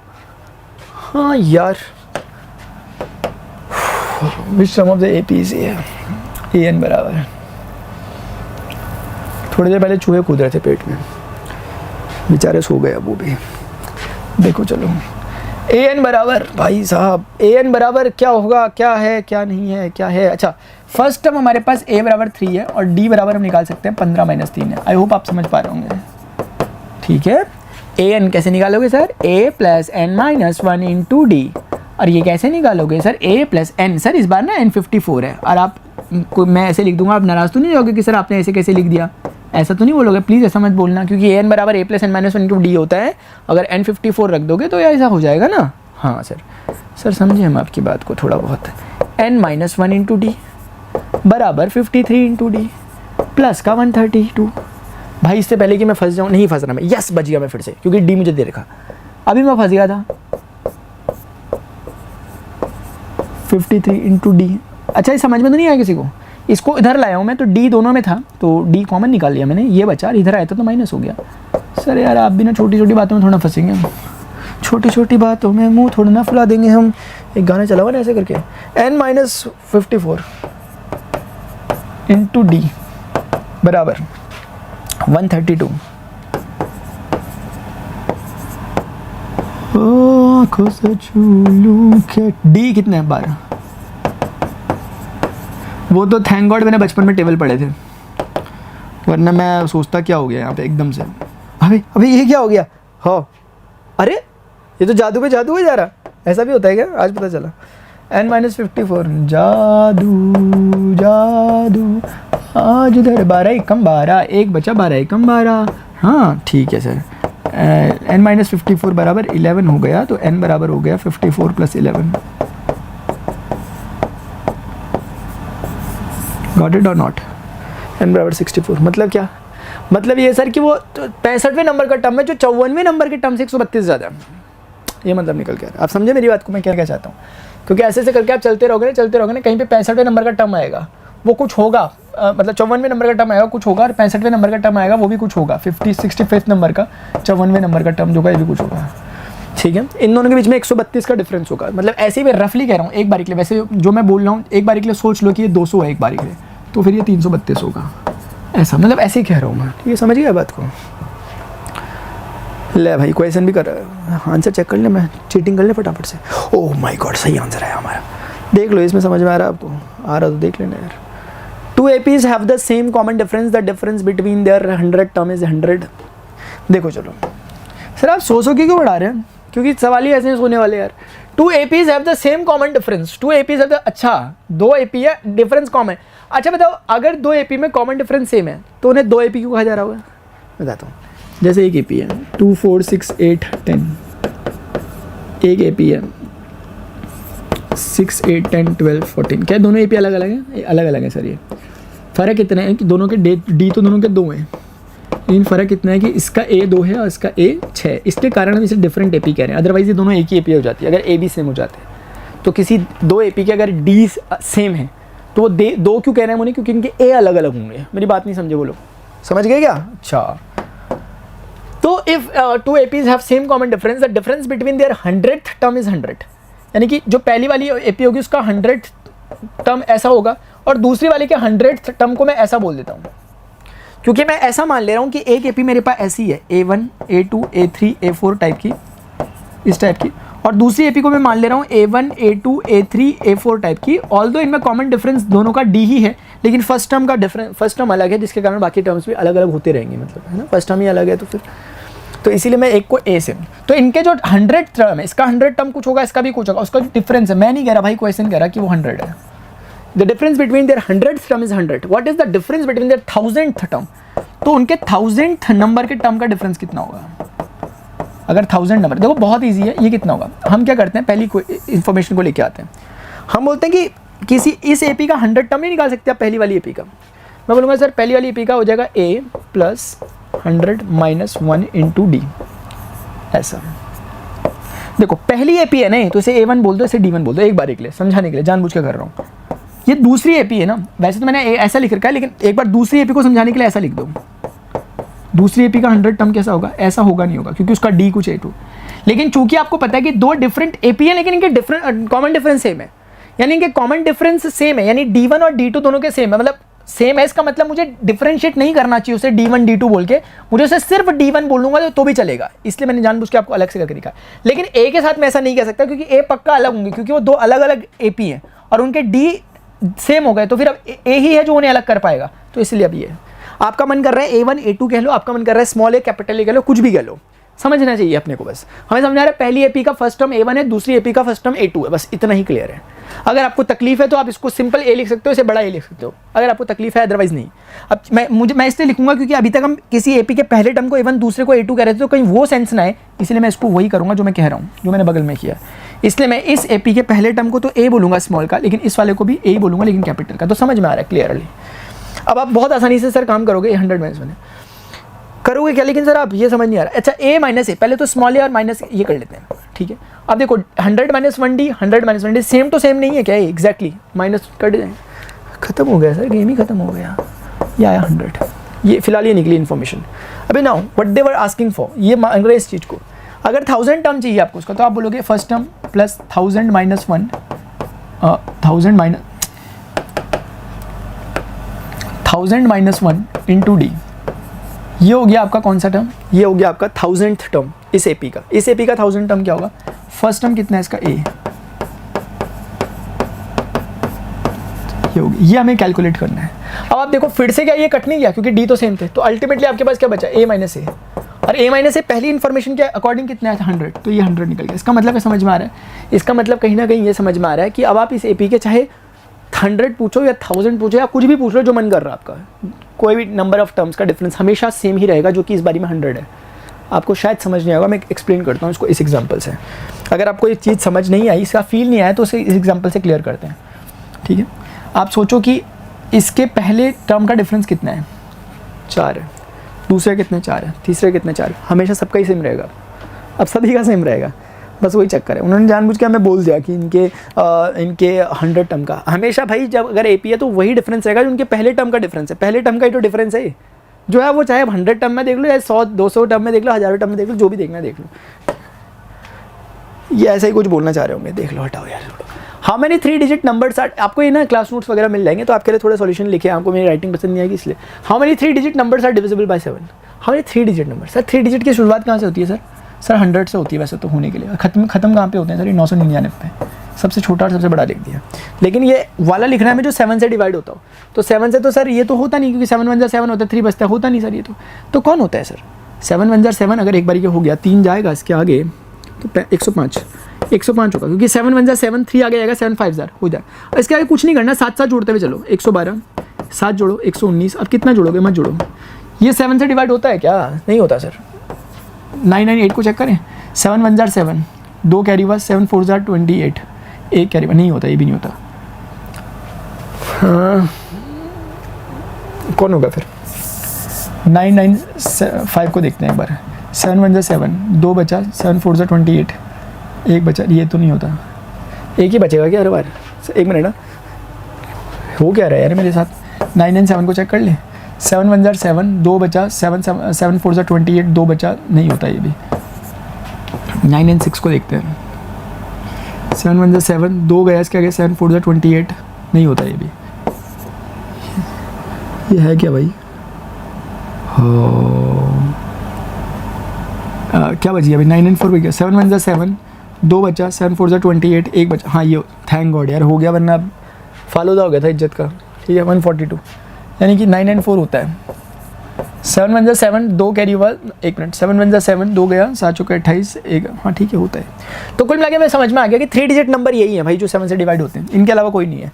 मतलब जो आपको ये नंबर्स दिखाई दे रहे हैं ये वो नंबर्स हैं जो कि 7 से डिवाइड होते हैं। समझ में आ रही बात, 3 डिजिट नंबर इसके बीच में जितने होंगे। अब हमें पता नहीं क्या हाउ मेनी अर्ल है भाई, हमें कुल मिला के पता नहीं यहाँ से यहाँ तक कितने नंबर होते हैं। फर्स्ट टर्म में दे रखा 105 है, हमें कॉमन डिफरेंस पता है 7 का है, दिख रहा है आपको 7 का है। हमें ये भी पता है कि ये कौन से नंबर का टर्म होगा, जौन से नंबर का टर्म होगा, जैसे पहला ये दूसरा तीसरा ये जौन से नंबर का टर्म होगा उतनी नंबर ऑफ टर्म होंगे। मान लो कि nth नंबर का टर्म है, तो इसे मान लेते हैं nth नंबर का टर्म, हमें nth नंबर का टर्म हमें पता है 994 है, तो हमें n निकालना है। तो हम कुछ नहीं यहीं से शुरुआत करते हैं, हम बोलेंगे an बराबर कितना हो गया, a plus n minus 1 into D, ये हो गया 994 के बराबर। a कितना रखेंगे 105 रखेंगे, n माइनस 1 निकालना है हमें n, d कितना हो जाएगा 7, ये हो जाएगा 994। हम बोलेंगे 105 प्लस 7n माइनस का 7 बराबर का 994। ऐसे वैसे एक मिनट, मेरा सजेशन है आपको ऐसे कैलकुलेशन मत करना, रदर देन आप ऐसे करो, n माइनस 1 इंटू 7 जो था उसे ऐसे ही रखो, 994 को ऐसा ही रखो और माइनस कर दो 105 को उधर ले जाके। देखो 14 में से 5 गया कितना होगा 9 होगा, हाँ, और उसके बाद यहाँ पे बच गया ये हो गया 98 में से 10 गया तो कितना हो गया 88 आई गेस। n माइनस 1 और 7 इसके नीचे आ जाएगा, 7 1 जार 7 हो जाएगा, एक आगे जाएगा 7 2 जार 14 हो जाएगा, 4 आगे जाएगा 7 7 जार इतना हो जाएगा। तो n माइनस 1 बराबर उतना हो गया, तो n बराबर हो गया 127 प्लस 1 दैट इज 128। तो इस तरीके से n बराबर हो गया 128। आई hope you already getting this. तो क्या था इसमें, यही था बस सर, यही निकालना था अपने को। आगे बढ़ते हैं। वाह सर क्या खतरनाक हुआ, 128। For what value of n are the nth term of 2 APs equal. अच्छा मैं समझाऊंगा, इसका मीनिंग समझना जरूरी है, पहले मैं एक बार बात सुन के आ जाऊँ जरा। पानी के लिए तो पूछते भी नहीं यार आप लोग, आपको आके पढ़ाओ, तो घर में जाके घर में आके पढ़ाता भी हूँ। हेलो हेलो सब कुछ ठीक है ना। For what value of n the nth term of an AP। ये बैटरी, मुझे लगता है कैमरा बंद हो जाएगा, ये बैटरी से चल रहा है क्या, कैसे पता चलेगा यार, मैं रिस्क भी नहीं ले सकता, लूँ क्या, माफ छोड़ो यार, कौन ले risk. For what value of n are the nth term of 2 APs। For what value of n the nth term of 2 APs, 2 AP हैं डिफरेंट। एक मिनट आ जाओ इधर, 63 है, 65 है, 67 है, ऐसे कर करके जा रही है, और एक दूसरी AP है, ये है 3 10 17, ऐसे कर करके ये भी जा रही है। बोलने की कौन से वैल्यू ऑफ n के लिए दोनों का nth term of 2 APs equal होंगे। तो इसका मतलब समझो, इसका मतलब ये हुआ कि ऐसे जाते जाते कहीं मान लेते हैं इसका 100 आ गया, ऐसी कह रहा हूँ रफली, ऐसे जाते थे कहीं इसका भी एक 100 आ गया, तो किस n के लिए ऐसा होगा कि दोनों के वैल्यू सेम हो रही है, वो कब होगा ऐसा पूछ रहा है। For what value of n, कौन सी वैल्यू ऑफ n के लिए ऐसा होगा कि दोनों के वैल्यू सेम होंगे। मुझे इसकी शक्ल देख के तो लग रहा है कि कुछ होगा नहीं ऐसे में, लेकिन चेक कर लेते हैं। देखो मान लेते हैं कि इसका nth टर्म को कुछ बोल देते हैं an बोल देते हैं, इसके nth टर्म को बोल देते हैं bn। जिस n के लिए ऐसा होगा, मतलब जिस n के लिए ऐसा होगा जहाँ पे an और bn दोनों बराबर हो जाएंगे। मैं सिर्फ इतना कहना चाह रहा हूँ कि जब an और bn इक्वल हो जाएंगे, मैं क्वेश्चन के अकॉर्डिंग कह रहा हूँ, क्वेश्चन यही तो चाह रहा है कि कोई ऐसा n जिसके लिए ये टर्म इसका टर्म उसका टर्म बराबर हो जाए, तो इसके टर्म का नाम an होगा। जैसे इधर देखो, इसका थर्ड टर्म क्या है 67 ना, इसका थर्ड टर्म क्या है 17। तो मैं यही कहना चाह रहा हूँ कि इसका थर्ड टर्म और इसका थर्ड टर्म बराबर हो जाए, लेकिन ये बराबर तो है नहीं ना, तो मुझे पता करना है कि कौन से n के लिए ऐसा होगा। तो मैं बोल रहा हूँ कोई nth के लिए इसका टर्म और इसका टर्म बराबर हो जाएगा, अगर होगा तो मैं देख रहा हूँ क्या होगा। अब an का फॉर्मूला होता है a plus n minus 1 into D. अरे क्योंकि एक डिफरेंट AP है तो इसके लिए ऐसा करते हैं, और वो डिफरेंट AP होगी तो उसके लिए कुछ ऐसा करते हैं, क्योंकि उसके टर्म्स कुछ और हैं, लेकिन nth दोनों का सेम है। जैसे इसके लिए तीसरा टर्म ये है, इसके लिए तीसरा टर्म ये है, तो 3 तो सेम है ना दोनों के लिए, भले टर्म अलग अलग हो। समझ ही नहीं रहे बात को। तो कहने का मतलब ये हो गया ले दे करके कि इसका तो हमें दिख रहा है कि A1 अगर देखने की कोशिश करो तो A1 63 है और D1 आपका एक तरह से 65 में से 63 गया। इसी तरीके से A2 आपका 3 है, और अगर आप D2 देखने की कोशिश करो तो 10 में से 3 गया 7 है। तो आप A1 को अगर आप देखोगे तो वो 63 हो जाएगा, n-1, और D1 अगर आप देखोगे गौर से तो 2 है। सिमिलरली A2 कितना है 3 है, और n-1 और D2 कितना है, D2 7 है। बस इसे थोड़ा सॉल्व कर लो, आप देखेंगे सॉल्व करके n-1 कॉमन ले लो एक बारी के लिए। अगर आप कॉमन लोगे तो यहाँ तो 2 था n-1 के, वहाँ 7 है, तो इधर आएगा -7 हो जाएगा। इधर क्या बचा हुआ, इधर 3 बचा हुआ, इस 63 को उधर ले जा लो, 3 बचा हुआ 63 को उधर ले जा लेते हैं। अब सॉल्व कर लेते हैं, n-1 और ये हो जाएगा -5, ये हो जाएगा -60। वाह क्या मस्त नंबर है, नेगेटिव है, नेगेटिव को काट दिया। n-1 बराबर हो गया 5, 60 को काटेगा 12 पंजे 60, n बराबर हो गया 13। अच्छा ऐसा हो रहा है क्या, मुझे लगा था नहीं होगा यार। ये बोला 13वें टर्म दोनों के इक्वल होंगे। अब आपसे गुजारिश है, मतलब गुजारिश क्या, चेक कर लेते हैं, देखो वेरीफाई करके देख लेते हैं क्या होना क्या, कहना क्या चाहते हैं लोग। एक बार देखते हैं क्या सच में ऐसा हो रहा है, देखो दिखाते हैं आपको, ठीक है। 13वें नंबर का टर्म निकालो पहली एपी में, क्या कितना निकलेगा, a + 13 - 1 × d, यानी a अंदर 63 + 13 - 1 12, और d इसका कितना है 2, 12 दूनी 24, 63 + 24। मैं क्रॉस चेक कर रहा हूँ और कुछ नहीं, 4 3 7 6 2 8 इतना निकला इसका 13वां term.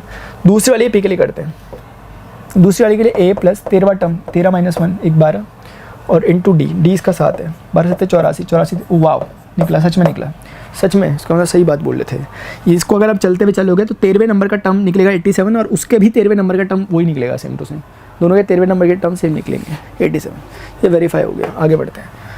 Determine the AP whose third term is 16 and the seven term exceeds the fifth term by. वैसे क्वेश्चन आपको मैं एज अ होमवर्क दे देना चाहता हूँ, क्योंकि सेम टू सेम है पिछले क्वेश्चन की तरह, जो हम पिछले क्वेश्चन सॉल्व कर रहे हैं उन्हीं की तरह ये सेम है, आप इसे ट्राई करें प्लीज़। डिटरमिन द एपीज हो, क्योंकि आप देख पाते, मैं आपको एक ब्लूप्रिंट दे देता हूँ। हुज थर्ड टर्म इज 16, देखो थर्ड टर्म 16 है इसका, and the seventh term exceeds the fifth term. Seventh term जो है वो एक्सीड कर रहा है फिफ्थ टर्म को बाय 12, यानी फिफ्थ टर्म में 12 और जोड़ोगे तब जाके 7 टर्म आएगा। बस ये दो इन्फॉर्मेशन, इससे आपको ये आइडिया लगेगा कि a + 3 - 1 × d, हिंट दे रहा हूँ, सिर्फ इसे सॉल्व नहीं कर रहा। यहाँ आपको पता चलेगा a + 6d क्योंकि 7 - 1, और यहाँ पता चलेगा a + 5 - 1 यानी 4d + 12। आप देखोगे तो यहाँ से कट रहा है, 6d में से 4d गया 2d होगा, तो 2d बराबर 12 निकल रहा है। मैं सॉल्व नहीं कर रहा हूँ, बस बता रहा हूँ, d बराबर 6 निकल जाएगा यहाँ से। जैसे d यहाँ से 6 निकलेगा, यहाँ डाल दो उसे, ठीक है। जैसे आपका d एक बारी में 6 निकल जाएगा, यहाँ डाल दो, तो a बराबर 6 दूनी 12, 16 में से 12 गया 4, तो a बराबर 4 निकल जाएगा। a 4 निकल गया, d 6 निकल गया, आगे का काम कर लेना जो भी पूछा हुआ, आप करोगे क्या इसमें, ठीक है। Find the 28th term from the last term of the AP. 3 है, 8 है, 13 है, और ऐसे करते करते आपको 253 मिला। बोल रहे हैं कि 28th टर्म बताओ from the last of the AP, last term of the AP. इसको करने के वैसे तरीके हैं अच्छे अच्छे, पहले बेसिक से करते हैं। देखो हमें एक्चुअली पहले ये पता करना है कि इसमें टोटल नंबर ऑफ टर्म कितने। मैं आपको समझाता हूँ इस चीज़ को, मैं प्रॉपर बेसिक से समझाता हूँ, क्योंकि कुछ समझाने वाली चीज़ पहली बार आई। देखो 1 2 3 4 5 6 7 8 9 बच्चे खड़े लाइन में एक बारी के लिए। अब देखो इसको ध्यान से देखना, first second third fourth fifth sixth seventh eighth ninth, ये इनकी रैंकिंग है इधर से इधर के क्रम में। लेकिन 1 2 3 4 5 6 7 8 9 ये इनकी रैंकिंग है इधर से इधर के क्रम में। ये मैं कह सकता हूँ आगे से ये वाला बंदा 5वें नंबर पे, यार इसी को सुना मैंने जो दोनों तरफ से सेम है। आगे से आने पे ये वाला इंसान 4थे नंबर पे, लेकिन वहाँ से आने पे इसकी रैंकिंग हो जाती है 6ठी। आप शायद समझ पा रहे होंगे, समझ रहे हो बात, इसका लॉजिक है, कैसे समझते हैं आपसे। देखो इस चीज़ को आपको क्या करना होता है कि इस वाले पे अगर मैं फोकस ले लूँ तो आपको ये देखना है कि टोटल टर्म्स कितने हैं, 9 है ना, यानी टोटल बच्चे कितने खड़े लाइन में, 9 बच्चे। जैसे आप असेंबली में खड़े हो, टोटल 9 बच्चे खड़े हो एक बारी के लिए। ये आगे से अगर 4थे नंबर पे, पीछे से कितना हुआ एकदम बता सकते हो आप। आपको क्या करना है, टोटल में से उसकी फॉरवर्ड वाली नंबर को घटा देना है। 9 में से 4 गया 5 होता है, लेकिन ये तो 6 है, हाँ तो 1 जोड़ देना है उसमें। अब मैं समझाता हूँ मैं कहने क्या चाह रहा हूँ। अगर आपको बैकवर्ड काउंटिंग करनी है तो उसका फॉर्मूला होता है टोटल नंबर में से आपकी फॉरवर्ड काउंटिंग को घटाकर उसमें 1 जोड़ देना, ये बैकवर्ड काउंटिंग है। मैं कहना ये चाहता हूँ कि अगर ऐसे लाइन से खड़े हो आप, आपका नंबर एक बारी के लिए 100 बच्चों की लाइन में 13वें नंबर पे आप खड़े हो, तो पीछे से आपका नंबर कौन सा बताओ। तो उसका तरीका ये है कि सर 100 में से हम 13 को सीधे घटा के 1 जोड़ देंगे। 100 में से 13 गया, 100 में से 10 गया, 90 87 88, इस टाइप का आपका रैंकिंग आ जाएगी पीछे से। समझिए बात को। अब आप देखो जब ये बोल रहे हैं कि find the 28th term from the last term of the AP, यहाँ से आके 28 टर्म निकालना है। आप समझ गए सर कि ये बैक से चाह रहे हैं कि 28 टर्म कौन सा होगा। तो चूंकि आप समझ पा रहे हो बात को, इसलिए आप जनरल नॉलेज से कर पाओगे। आप बोलोगे बैकवर्ड टर्म निकालने के लिए हमें टोटल में से फॉरवर्ड को घटा के एक जोड़ना होता है। अब बैक वाला अगर 20 है और टोटल टर्म अगर मुझे पता हो, एक बार मैं निकालता हूँ फटाफट, आ जाओ जरा। मैं बहुत अच्छा स्टाइल आपको बता रहा हूँ करने का, वरना मैं दूसरे तरीके से बता सकता हूँ, मज़ा नहीं आएगा उसमें आपको, इसमें ज़्यादा मज़ा आएगा। क्योंकि आप बैक को भी फॉरवर्ड में लाने की कोशिश कर रहे हो। आपको किसी ने बोल दिया 88 पे, आप बोल रहे 88 में मज़ा नहीं है मुझे, पीछे से दे रहे हो ना, मैं आगे से रैंकिंग निकालूंगा, तो आप इसी फॉर्मूले को यूज़ करके आगे से फॉरवर्ड निकाल दोगे, क्योंकि इस बार बी पता है आपको। नहीं समझ रहे हो, इधर देखो, इसमें आप देखोगे ए बराबर कितने हैं, ध्यान से देखेंगे प्लीज़।